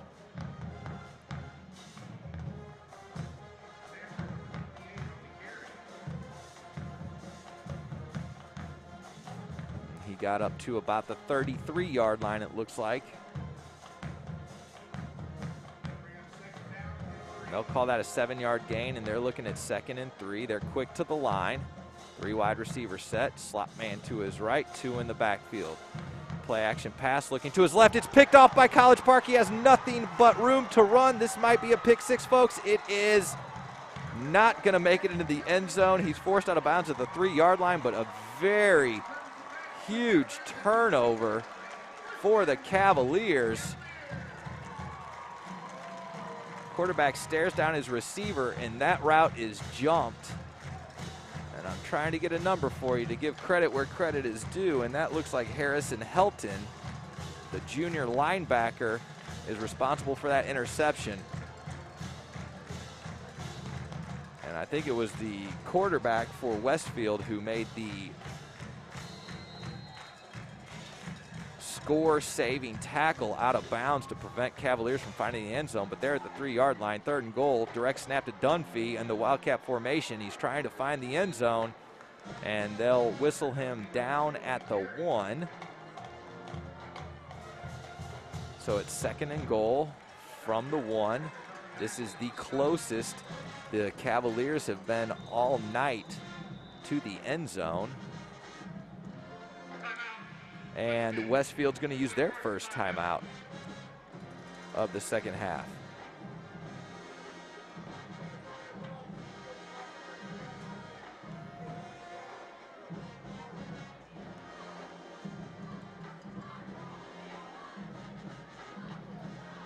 So College Park probably disappointed on their offensive possession not to get points on the board, but the defense responds with a huge turnover and excellent field position. So the Cavaliers have to take advantage of this. They won't be pleased with 3 points, folks. They need to get into the end zone and get right back into this game with a touchdown of their own. They're coming out of this timeout with 2nd and goal. The ball's at the 1-yard line. They've got it on the right hash mark. From the shotgun, there's 2 wide receivers. It's another Wildcat formation. Dunphy just ducks his head and takes it into the end zone for the score. College Park on the board with their first touchdown of the night, pending the extra point. It's 13-6.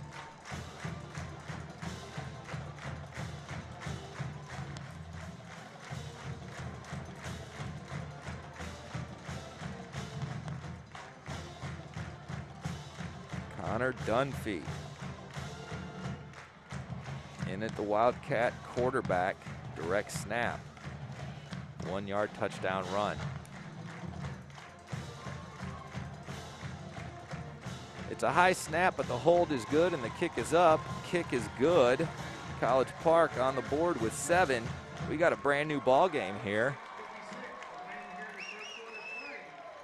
Westfield still leads 13-7, but you can sense a momentum switch as College Park able to convert off that turnover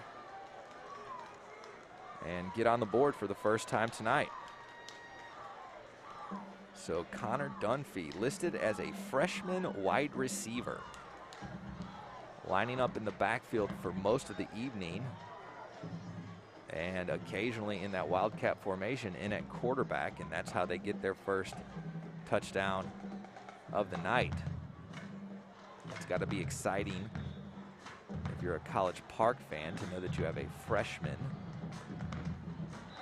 playing at the varsity level and you get 3 more years of Connor Dunphy.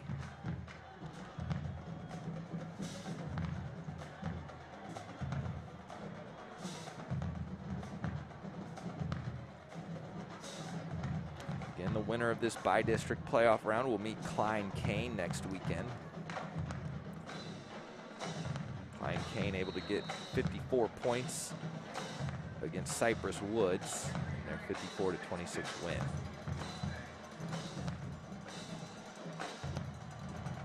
And College Park ready to kick it off. This one is going to bounce into the end zone for a touchback. And the Mustangs will start their second possession of this half from the 25-yard line. On their last possession, it was a quick turnover. Interception, I believe, by Harrison Helton. And that set up the Cavaliers for their first score of the night. Defense looking to do it again, either with a quick 3 and out or another fortunate turnover. And from the shotgun, it's a handoff, runner up the middle for maybe a 2-yard gain.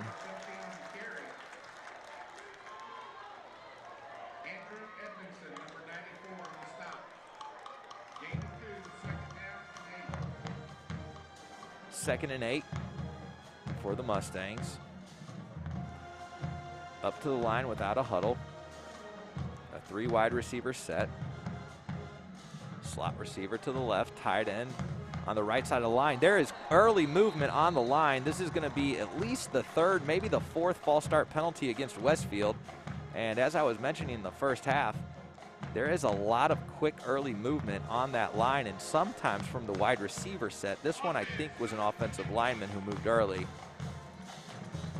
So they'll lose 5 yards on that penalty, and they'll set up, and they're looking at a 2nd and 13 now.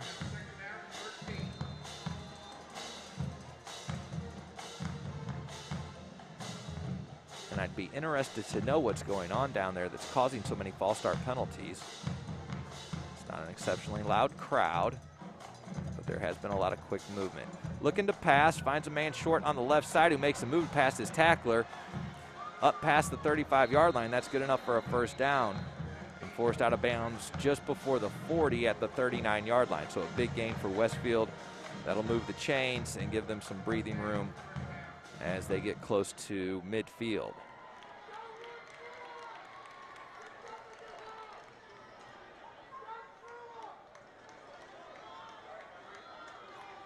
Quickly to the line with a 4 wide receiver set.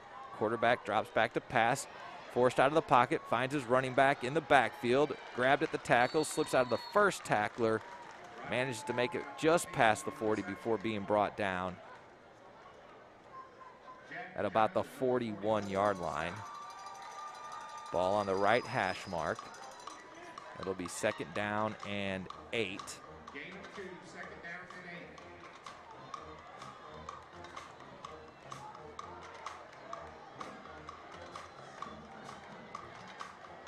8. Mustangs in a 4 wide receiver set.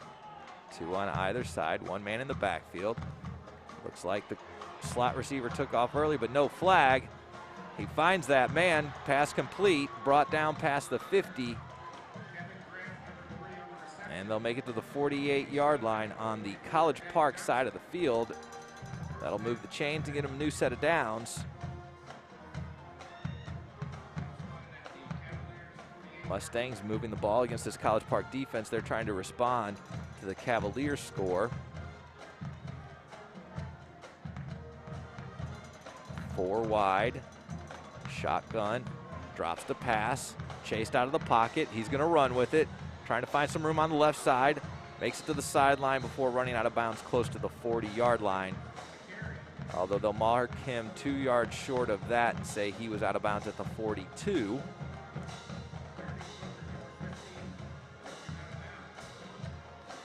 Westfield now looking at a 2nd and 4.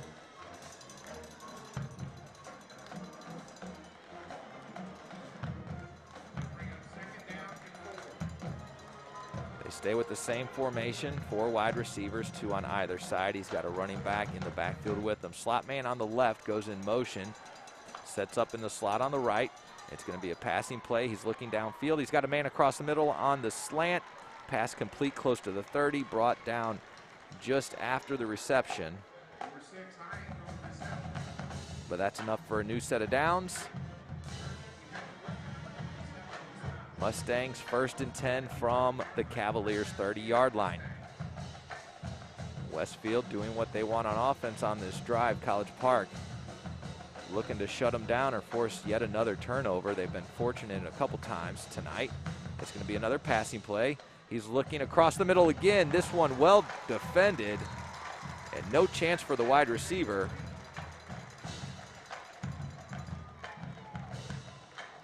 As I believe that's Joseph Golden, number 3, the junior defensive back on the coverage. So a very good coverage play by Joseph Golden. Puts Westfield into a 2nd and 10 situation. Ball's on the College Park 30-yard line. We've got under 5 minutes to go in the 3rd quarter. It's been mostly passing plays from Westfield. It's a handoff. The run goes to the right side. I'm a bit distracted by what I consistently see as early movement on the Westfield line of scrimmage. Some of those are being flagged for false start penalties, but not nearly as many I've been spying from up here. That run, good for 4 yards, brings up a 3rd and 6. This is where you start hearing from the fans, getting behind their Cavaliers. Westfield from the shotgun with 4 wide receivers. He's dropping back to pass. He's going to be chased out of the pocket. He looks to throw. He's got a man up to the 20, 15, 10, 5. He finds the end zone. There's a flag thrown inside the 5-yard line. And that is well after the completion. So this very well may come back. I think it might have been an illegal block or a hold of some sort against Westfield. Everybody's kind of coming back to the line of scrimmage. And this would be a tough penalty. It is a holding call against Westfield. That takes that touchdown off the board and is going to march them back.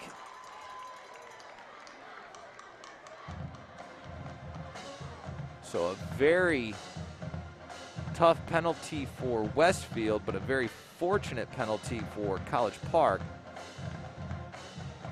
And the completion stays. The touchdown, of course, does not, because the hold happened before that. But they will not bring it back to the line of scrimmage. It's a penalty from the hold, so they're resetting the sticks, and it looks like a 1st and 10 from the 13-yard line.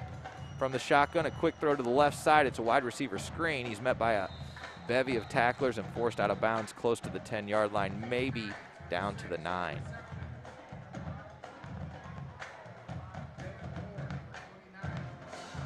College Park looking to take advantage of that penalty and keep the Mustangs out of the end zone.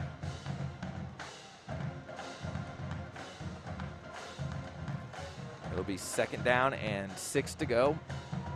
The ball is on the 9-yard line. They've got to get it down to the 3 for the 1st down. Empty backfield, 5 wide receiver set. He's looking to throw. He's got his slot man open and just short of the end zone, forced out of bounds at the 1. But that's enough for a 1st down, and the Mustangs will be operating from the 1-yard line with 1st and goal.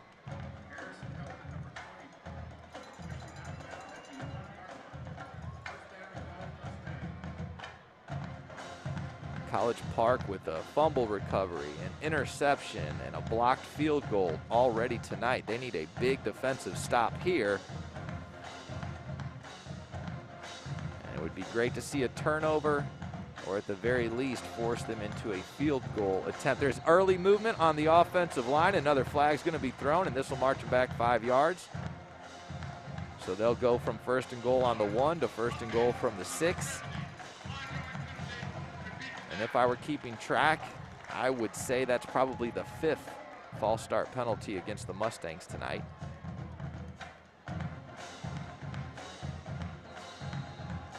So something going on down there with the cadence or a miscommunication, and it has not been resolved, and that works in College Park's favor. So here we go again from the 6-yard line this time. And the same sort of movement, but no flag. He's got a wide receiver wide open. Into the end zone, touchdown Westfield.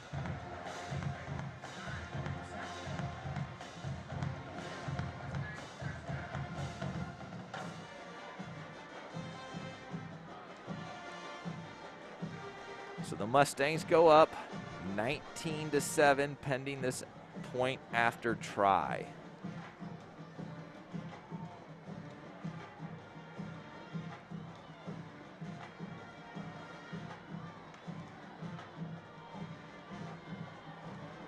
They're set for the extra point. It's a good snap, good hold.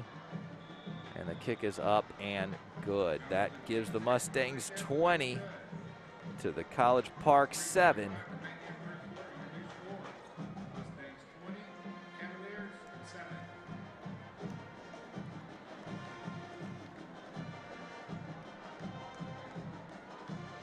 Cavaliers offense has to get something started here on this possession. They were able to capitalize on their defensive turnover, but that put them on the 3-yard line. So they had a very short field to work with when they scored their touchdown. And if that's what it will take, then hopefully this kickoff will be a return that puts them in good field position. But so far tonight, the Westfield kicker able to get it deep into the end zone. And the Cavaliers have been starting mostly from the 25.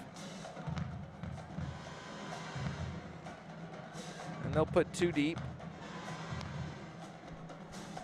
on the goal line for the Cavaliers.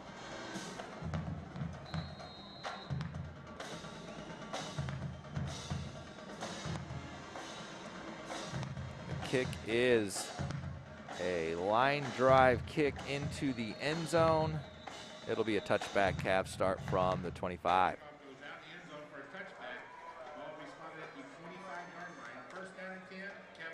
So the momentum had definitely shifted in the Cavaliers' favor with the interception that was nearly a pick six. But they quickly turned that into their first score of the night, and then unable to keep the Mustangs out of the end zone in the subsequent possession. College Park offense looking to respond with a score of their own.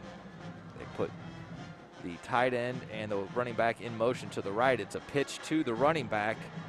Westfield all over that and drops him in the backfield for a loss of about 2 yards. That was Dylan D'Angelo with the carry.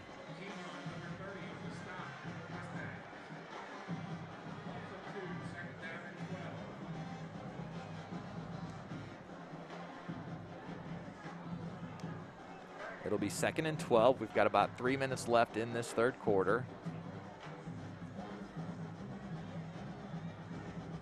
College Park looking to respond to the Westfield touchdown. They've got a 3 wide receiver set. It's a quick pass out of the backfield.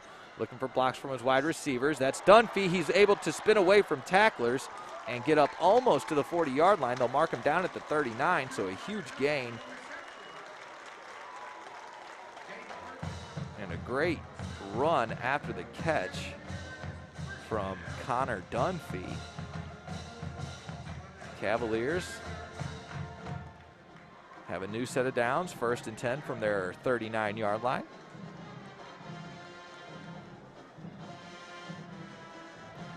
And they break the huddle with a 3 wide receiver set. Slot man on the left. They'll put the fullback to the right side of the line.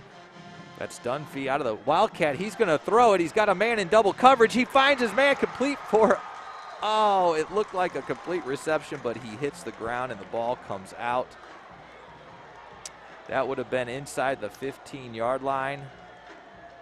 And they had everybody fooled except the 2 defenders on that wide receiver, as Dunphy normally in that Wildcat formation will just take the direct snap and run. So that play designed as a pass play, and he has an arm because he found his man even in double coverage. But just a little too tough to come down with that one. It'll bring up a 2nd and 10. And this will be a quarterback keeper as well. Drops his shoulder, hits the line of scrimmage, and gets ahead for about a 3-yard gain.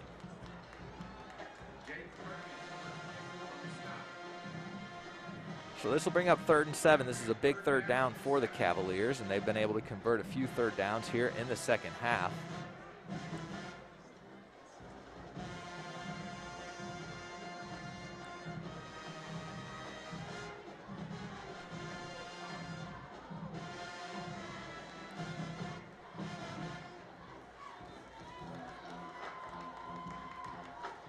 They'll break the huddle with 2 wide receivers set up to the left.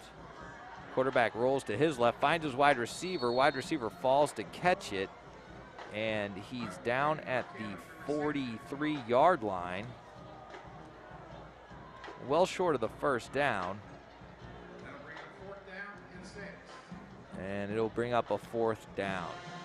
With 6 yards to go on their side of the field, College Park will be forced to punt. We just have just under a minute left in this third quarter.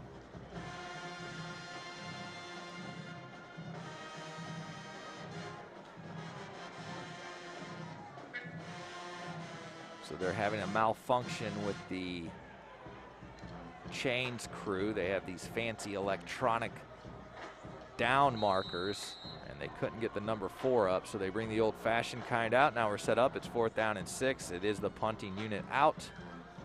It's a good snap, and they nearly get to the punter. And the punt's a pretty good one as it bounces out of bounds at the 18-yard line, and that's where Westfield will take over as they try to build on this 20-7 lead. They'll also try to manage some clock here as we have less than a minute to go in the 3rd quarter. Conroe ISD would like to thank the press box sponsors for the 2020 season: Wings and More in Conroe, Vernon's Country Catfish in Conroe, Texas Roadhouse in Conroe, Spring Creek Barbecue in the Portofino Shopping Center here in Shenandoah, and Spectrum in Oak Ridge. A special thanks to College Park Chick-fil-A for sponsoring the press box tonight.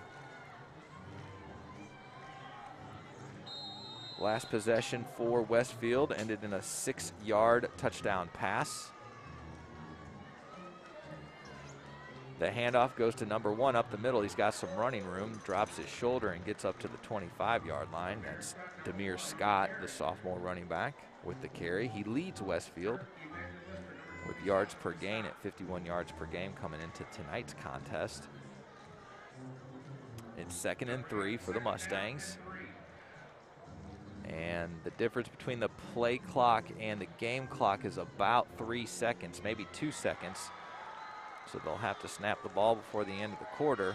I'm not sure if they've done the math well or not because they don't seem to be in a hurry. But we're inside of 10 seconds on the play clock. And it appears that they may have to use a timeout.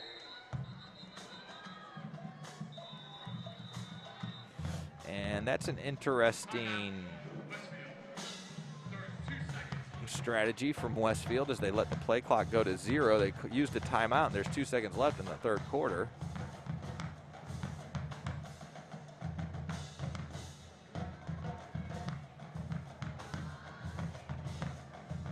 And with it being 2nd down, I'm just kind of curious why they wouldn't try to get a playoff before the clock expires for the quarter. But I can use this opportunity to thank some of our press box sponsors for the 2020 season, including Russo's New York Pizzeria in Conroe, Red Robin of the Woodlands, Raising Cane's of Conroe, the Woodlands, and Rayford Road, Mackenzie's Barbecue in Conroe, Manny's Barbecue in Conroe, H-E-B, Conroe Market and Harper's Trace, Culver's in Conroe, College Park Chick-fil-A, Chili's of the Woodlands, Buffalo Wild Wings in the Portofino Shopping Center here in Shenandoah, Buca de Beppo in the Portofino Shopping Center here in Shenandoah, and BJ's Restaurant in the Portofino Shopping Center, Shenandoah. A special thanks to College Park Chick-fil-A for sponsoring the press box tonight. All right, out of the timeout, 2 seconds left in the quarter.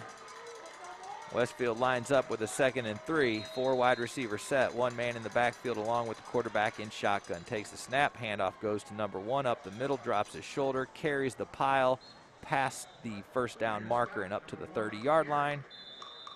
That's enough to move the chains. That's enough to get us to 3 zeros on the board. We're at the end of the 3rd quarter. Westfield Mustangs 20, your College Park Cavaliers 7. Let's get a big 4th quarter for the Cavs. Big defensive stop on this series. 12 minutes left in this 1st round by district playoff game.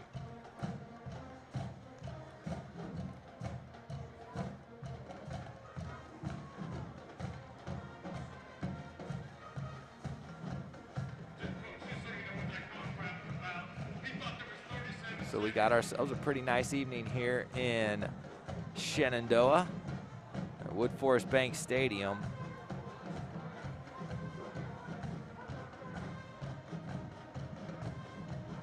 So with a nice evening to watch some football, we need a Cavaliers turnover here or a big Cavaliers defensive stop. And they switch sides of the field as Westfield will now be defending the south end zone. They're on their own side of the field. Ball's on the 30. They have a new set of downs. And early movement on the line. Flag thrown this time. False start penalty. It has to be at least a half dozen false start penalties against the Mustangs. offensive linemen hands wide like, what is going on down here? And that's kind of what we're wondering. Lots of early movement for the Mustangs this evening. And College Park trying to capitalize on some of these penalties. It's still first down. Now they need 15. They'd have to get the ball up to the 40-yard line. They're going to go with a 4 wide receiver set.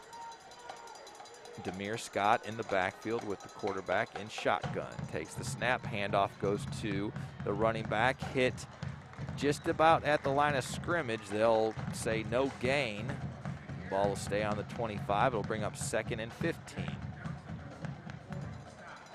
I honestly think they probably could have called a false start on that play as well. I don't know if they're anticipating the snap or listening for the snap. Shotgun, drops back to pass, looking deep across the middle, has his man wide open, has his defender beat. This should go into the end zone for a Westfield touchdown, and it will be a score. That is a 75-yard touchdown pass with just under a minute into the 4th quarter.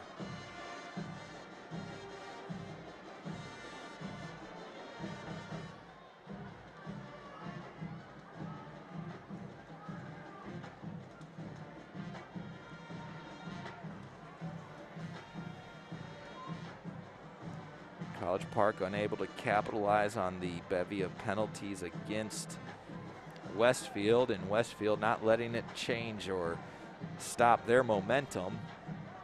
A huge completion, and College Park trying to run a 11th man on the field. They seem to only have 10 out there, but the point attempt is up. Point after attempt is up and good. That gives the Mustangs their 27-7 lead over the Cavaliers. There is still plenty of time in this 4th quarter. We're barely a minute into it. 11 minutes and 19 seconds left in this game. College Park has to get something started here on this possession. Their only score coming off of excellent field position following a turnover. An interception that was returned down to the 3 resulted in their score. And most of their possessions tonight have started on the 25, and they've had the long field to navigate. They've been unable to find the end zone. Hopefully that changes on this possession.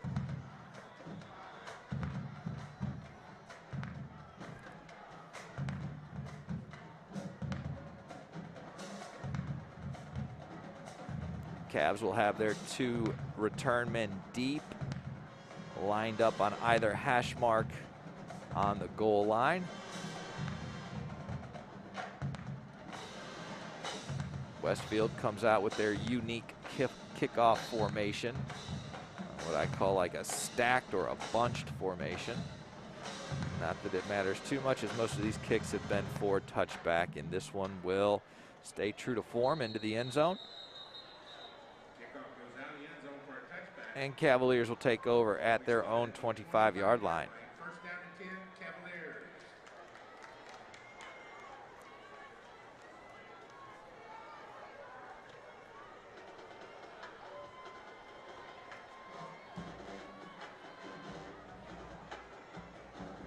Cavaliers come out with Connor Dunphy in the backfield, along with quarterback Ty Buckman.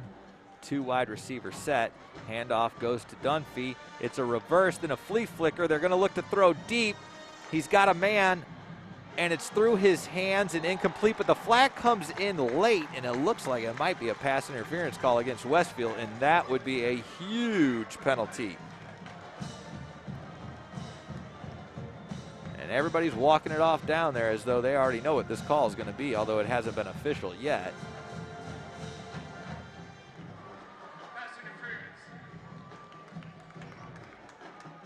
It is a pass interference call against Westfield. It'll be a 15-yard penalty, and it brings the ball up to the 40-yard line. A very creative play, not the best throw Actually had the man open, but the throw kind of hung in the air and allowed the defender to close in on that receiver. It is a snap to the quarterback, who takes it and runs with it. That is number 2, Connor Dunphy, with a huge gain across the 40-yard line on the Westfield side of the field, and he's down to the 39. More than enough for the first down, and College Park offense starting to get going here.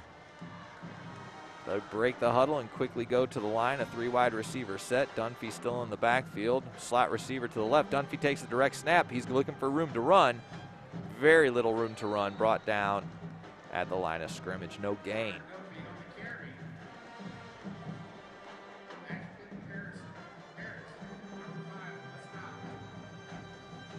They're going to give Dunphy a breather, and Brenton Martinez, the sophomore running back, in the huddle now for the Cavaliers. Ball at the 39 at 2nd and 10. Ty Buckman is the quarterback in shotgun. All wide receivers to the right, along with the tight end and the fullback. He pump fakes, then he finds his man at the 30, but he has to drop down to the turf to catch it, and they say it hit the ground. Pass incomplete. And that'll bring up a 3rd down and 10. And we are certainly on that side of the field in that time of the game and that deficit where this is probably 4th down territory for the Cavaliers. So some of this 10 yards would be nice if in fact they're going to make it 4 down territory. They empty the backfield. Quarterback acts like he's going to pass it, but it's a designed run. He takes it up the middle across the 35-yard line and down to the 34. They need to get it to the 29 for a first down. So this brings up a 4th down and about 5. And it does appear that they've decided to make this 4 down territory. And that's totally reasonable as they find themselves down 20 with 9.5 minutes left to go in this game. Cavaliers break the huddle. They put 2 wide receivers to the right. The wide receiver on the left in motion, and he sets up on the right. Quarterback rolls to the right, looking downfield to throw. He's aiming for the end zone. It's intercepted by Westfield at the 2-yard line. And an unfortunate turnover stops this drive for the Cavaliers. But on a 4th down attempt and out of field goal range, that's almost like an artful punt down to the 2-yard line. So not the worst turn of events. And in fact, I think they've marked it at the 1-yard line. Very bad field position for Westfield. And the Cavaliers defense going to pin their ears back and go after this with all they've got, and hopefully get 2 points out of this possession and then get the kickoff. So let's look for a safety here as they come out of the sideline huddle. And they'll start this drive from the 1-yard line. Westfield looking at a 99-yard field now. And out of the shotgun, they're going to draw a flag. This is probably, I'm just guessing, a false start penalty, which unofficially is like their 7th one of the night. And it's going to put them at the half-a-yard line. And College Park really has to be licking their chops now to get after the quarterback, running back, as they snap into the end zone out of the shotgun. And they're going to try to get a handoff. It's another flag. So they whistle the play dead. This is almost certainly going to be yet another false start penalty, and it is. So technically they are at the 1/4 of a yard line. And if you ask me to do division beyond that, I'm pretty much out of here.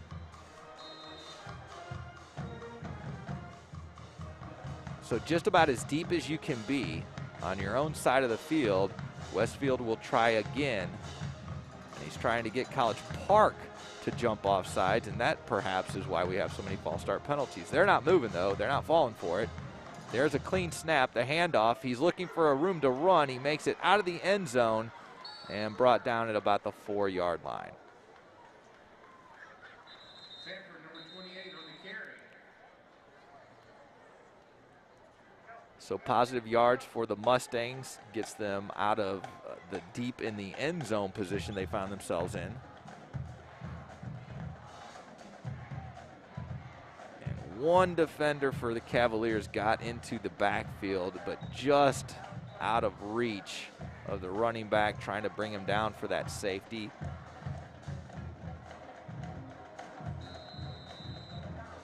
And now we've got a 2nd down and 8 from the 4-yard line. So College Park defense can still take advantage of this with a turnover or a big defensive stop. Westfield will hand it off. Running backs hit behind the line of scrimmage and brought down at about the 3-yard line, it looks like. That's a loss of 1, and that'll bring down a 3rd down and long. And if this turns into a passing down, College Park has shown an ability to close in on these routes and jump a few of the routes. And that would be a fortunate turn of events here, or just a good defensive stop to force the punt. Quarterback takes the snap. He's looking to throw. He's got time. Looking for the sideline. Doesn't have his, overthrows his man, and the pass is incomplete. So a good defensive stand from the Cavaliers. Clock stops with exactly 8 minutes left in this game. They're down 20, but they'll be getting the punt, and this will be a tough punt because he will not have his normal room to work with, as they'll be snapping the ball from the 3, and he'll be punting from just about the back of the end zone. And a bad snap would result in a safety and 2 points, so they've got to make sure they get a clean snap here. College Park looking to get back there and get a hand on the ball. They've already blocked 1 field goal, so their special teams has looked pretty good today. The snap is good. He gets the punt off. It's going to be short. It drops at the 40. It's fielded at the 42, brought up and advanced to the 35 before being brought down at the 34. So the Cavaliers are going to get really good field position from the Westfield 34-yard line. Just about 8 minutes left in this game. That's plenty of time.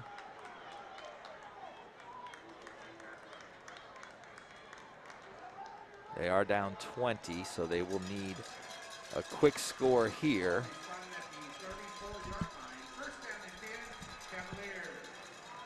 And a couple of defensive stands to follow if they can get that quick score here.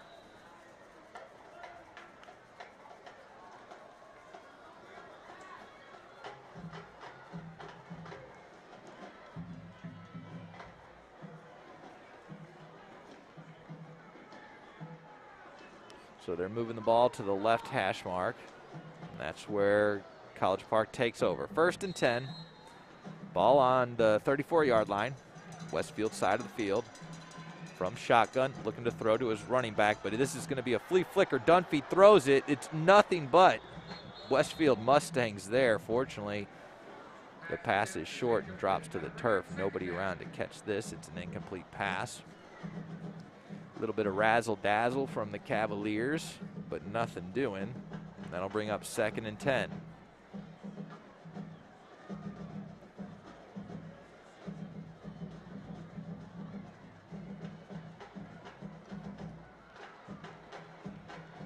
Out of the huddle, Cavaliers go with a 3 wide receiver set. The slot is on the right, and they motion the fullback to the left of the line.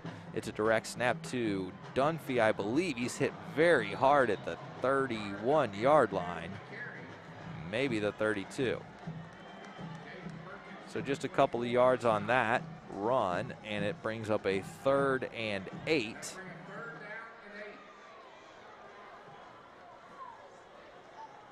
And this is certainly 4-down territory. You can't settle for a field goal. That would only make it a 17-point game, so still a 3-score game. You need the touchdown here, and you've got 4 downs to work with. So 3rd and 8. Motion the wide receiver from the right to set up on the left slot. Quarterback rolls to his left, looking for his man, doesn't really have him and overthrows him. That'll bring up a 4th down and long. Alex Brigman, I believe, was the intended target, the junior wide receiver, on an out pattern. Pretty well defended. They need 8 yards here. They've got to get it to about the 24-yard line. 2 in the backfield. Quarterback with a play action. He's looking for his wide receiver along the sideline. It was a throw out of bounds. He was kind of forced out of bounds, but no flag because that was an uncatchable ball, and it'll be a turnover on downs. Cavaliers unable to take advantage of pretty good field position there, and they're looking to make a quick 3 and out for the Westfield Mustangs. We've got just over 6.5 minutes left in this quarter.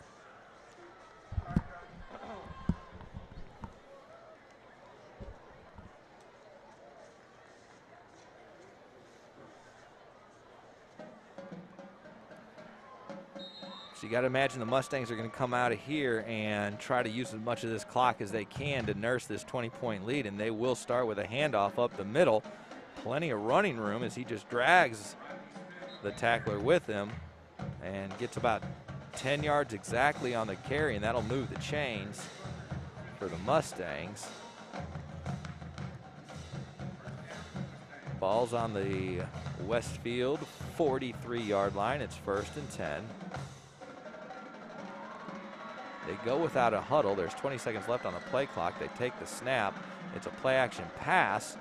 Quarterback rolls to his right. He's deciding he's going to run with it, and he runs out of bounds just past the 50-yard line, and it'll be interesting to see where they mark it. They actually mark it right on the 50. And that'll be about a 7-yard gain. 2nd down and 3. Stop the clock by running out of bounds. Not something Westfield's looking to do, but College Park can certainly appreciate the clock stoppage. They're down 20 with 6 minutes and 17 seconds left to go in this game. And Westfield will go with a 3 wide receiver set. And whistle blows, I think, before the snap here, so this will probably be a timeout. Oh, it's a delay of game call, actually, against the Mustangs. So they'll go back 5 yards. That's kind of a costly penalty, not just because they lose 5 yards.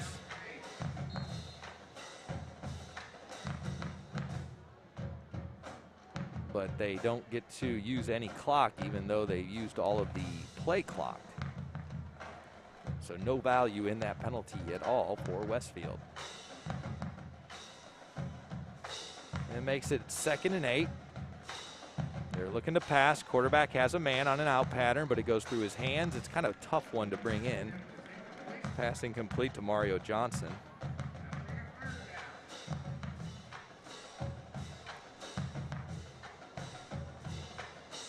Fortunate for College Park that took all of 4 seconds off the clock.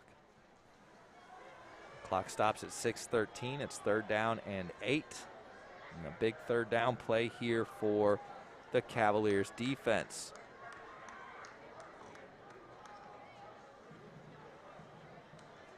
Westfield in a 3 wide receiver set. Slot man to the left. Quarterback drops to pass. Shuffles around in the pocket. Finds a man, but overthrows him along the sideline. Pass incomplete. Brings up 4th down. The punting unit will come out. And College Park has to be happy with that defensive stand, as they did not lose a lot of time off the clock, and they'll get the ball back with over 6 minutes left in this game. They're looking for a quick score to keep themselves competitive in this game, down 27-7. Special teams look pretty good tonight. How about a punt return for a score here? They almost get to the punter. It's a short kick. It hits at the 31 and then initially takes a College Park bounce and then comes back and gets about 5 yards for Westfield. Ball spotted at the 25-yard line.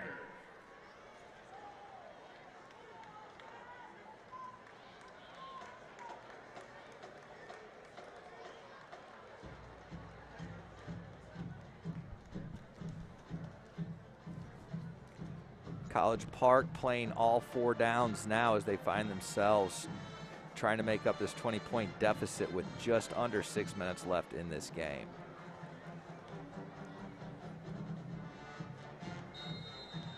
They really struggled tonight to get things started on offense. Let's hope that changes here on this possession. 3 wide receivers to the left and 1 to the right. He's looking to throw. He throws it across the middle. It is intercepted by Westfield. And it is a pick 6 returned into the end zone. However, there is a flag on the far side of the field.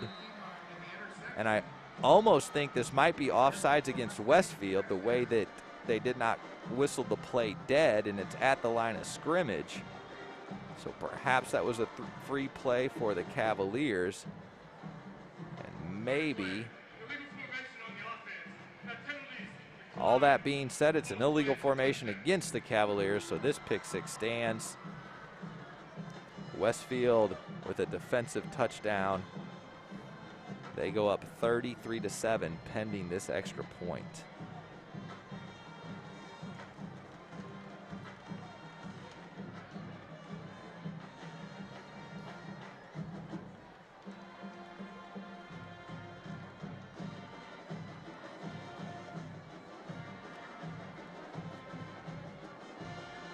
Point after try coming for the Mustangs.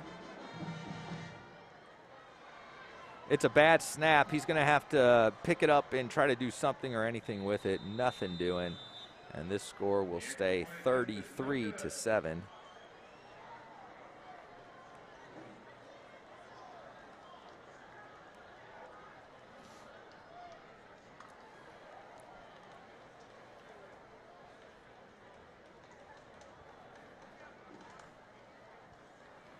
So a tough deficit for College Park here. We're less than 6 minutes left in the game. They're down 26. But you would just like to see him come out here on offense and get something going. You score quickly here and you never know what can happen.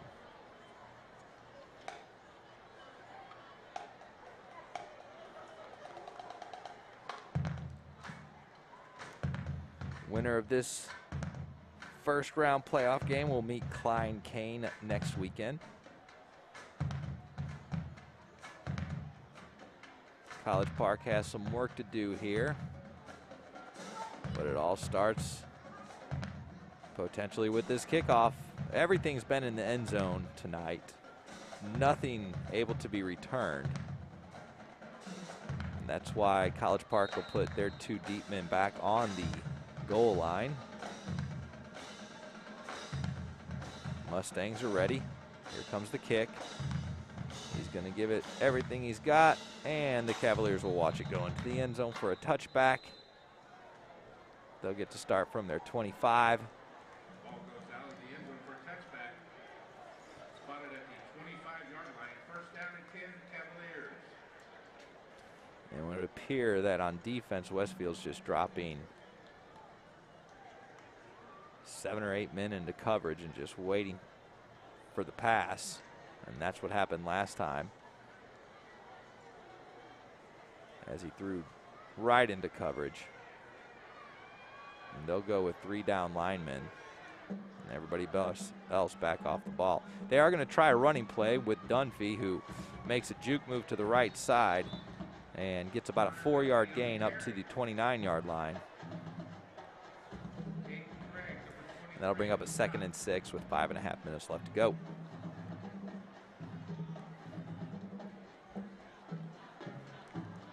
That'll bring up 2nd down and 6.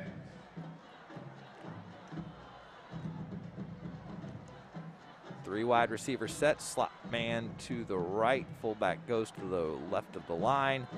It's a direct snap to Dunphy, follows his blockers on the right side of the line, gets it up to or close to the first down marker depending on the spot. And they're waving the chains, so that is a first down. And we just got inside of 5 minutes here in the fourth quarter. 5 minutes left in the game. Hank Hudson, the senior quarterback, comes in from the sideline with the play. They break the huddle, and Hudson's actually going to line up on the left side as a wide receiver, which means Dunphy's in the backfield as the quarterback in this Wildcat formation. He'll take the snap out of shotgun. He looks to run to the right, has some blocking, drops a shoulder.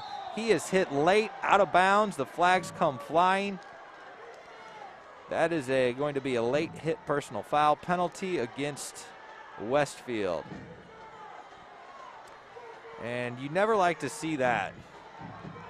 With a 33-7 lead, that was completely unnecessary. And he was clearly out of bounds.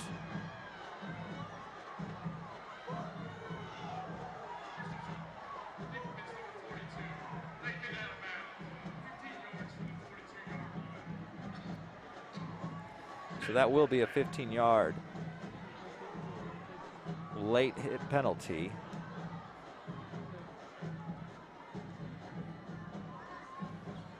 And that personal foul penalty gets College Park into Westfield territory. And they'll get the ball on the 43-yard line.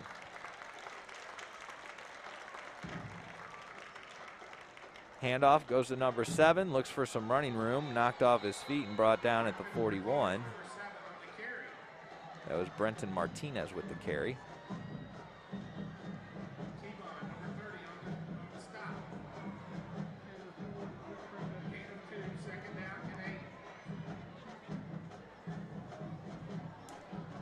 And the clock is running. We're down to 4 minutes.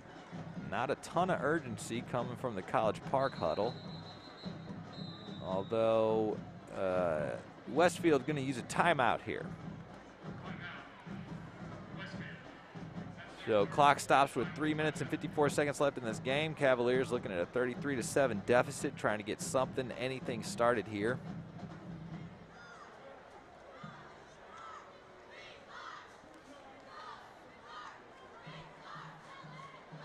So we went into the half with Westfield up 13-0. College Park scored first here in the second half to bring this game a lot closer, 13-7.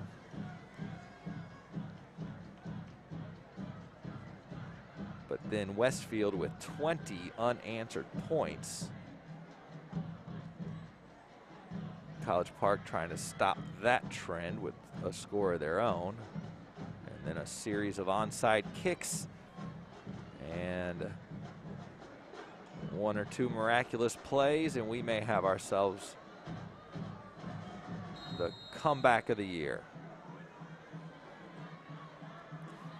From shotgun, it's a handoff.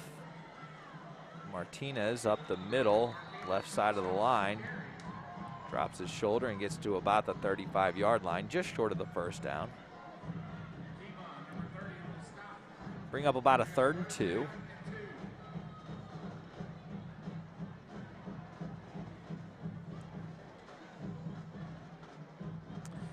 Clock is running. College Park still using the huddle.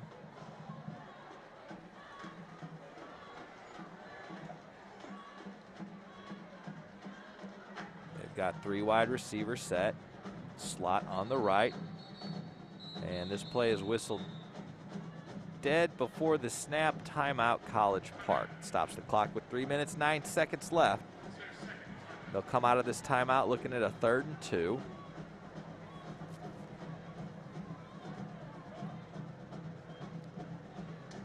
This will be my moment of, if I were a coach, here coming out of the timeout looking at 3rd and 2nd, I'm throwing to the end zone here. So I've got that play that we work on every day in practice that gets my receiver open in the corner of the end zone. I go for it here on 3rd down, and if you don't get it, then you just punch ahead for the 2 yards on 4th down. But just over 3 minutes left in this game. They need to score, and they need to score quick, so I say let's do it here. Out of the timeout, they're in a 2 wide receiver formation, lots of motion to the left side, quarterback in shotgun. It's going to be a handoff. This is enough for the 1st down, brings it down to about the 30-yard line. That'll move the chains. And it looks like the clock will stop momentarily as they move those chains. Cavaliers in the huddle. So the clock is ticking. They quickly break the huddle. And they'll stay with the 3 wide receiver formation. The wideout on the right in motion, sets up in the backfield. This is going to be a run play to the left side of the line, nearly a 10-yard gain, but stopped just short of that 1st down. They'll call it a 9-yard gain down to the 21. And they'll look at a 2nd and 1. And you hope they kind of take a shot at the end zone here with just over 2 minutes left in this game. You want to see College Park get a quick score with an opportunity to get the ball back and an opportunity to get another quick score. Operating from the shotgun, 2 wide receiver set, puts a couple men in motion, resets, takes the snap, handoff goes to number 7. Martinez looking for some room up the middle. He makes a spin move past one would-be tackler. That's enough to get the 1st down and stop the clock. Ball at the 18-yard line. They'll move the chains. We are inside 2 minutes now. 1minute and 59 seconds left in this game. College Park needs to get to the line of scrimmage quickly. They need to get this ball snapped. They need to get this ball into the end zone.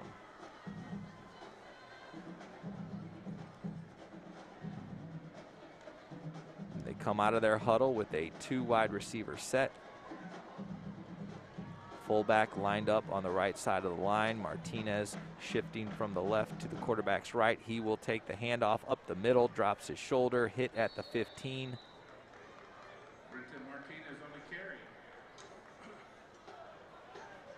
And we're inside a 1.5 minutes. 2nd and 7.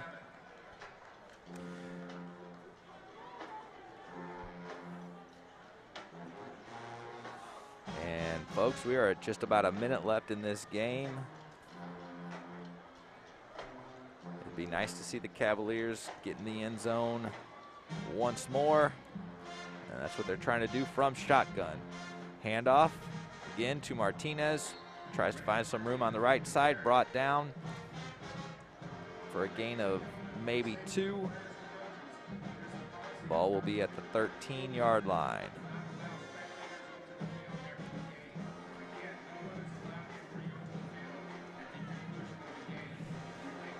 So this game is all but decided. The only thing that we may question is the final score if the Cavaliers can get in for one more. Looking to throw, gonna look for the end zone. Man across the middle, it's intercepted by Westfield. This one's gonna be returned to the 20. He's got a lot of running room on the sideline up to midfield. This one's gonna go all the way back for a score. A pick 6 almost as clock expires.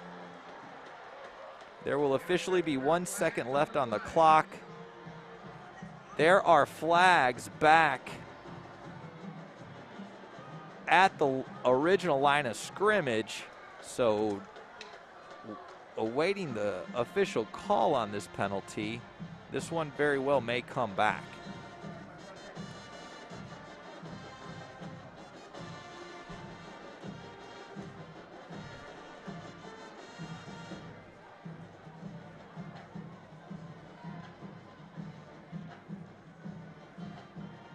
And depending on the call, I'm not sure if this will affect the game clock, which is down to 1 second.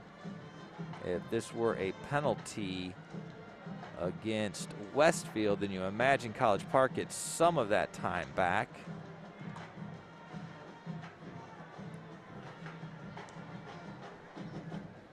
And a block in the back.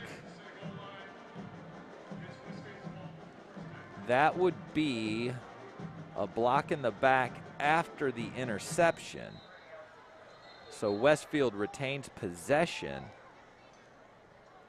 but it brings it back all the way to what looks like the 15-yard line. But with a second left on the game clock, or even if there's like 6 seconds left, they're going to take a knee here. And College Park has 1 timeout left and no point in stopping the clock. So officially, Westfield takes over from their own 5-yard line. Almost certainly going to see the victory formation here. And a great season from College Park ends on a sour note tonight. They go down 33-7 to the Westfield Mustangs. And not the best way that you would like to end the season, but it was a very good season for the College Park Cavaliers, winners of their district. But they met a tough Westfield team tonight, and they go down 33-7. Thanks for joining us this evening from Woodforest Bank Stadium. Y'all have a wonderful weekend.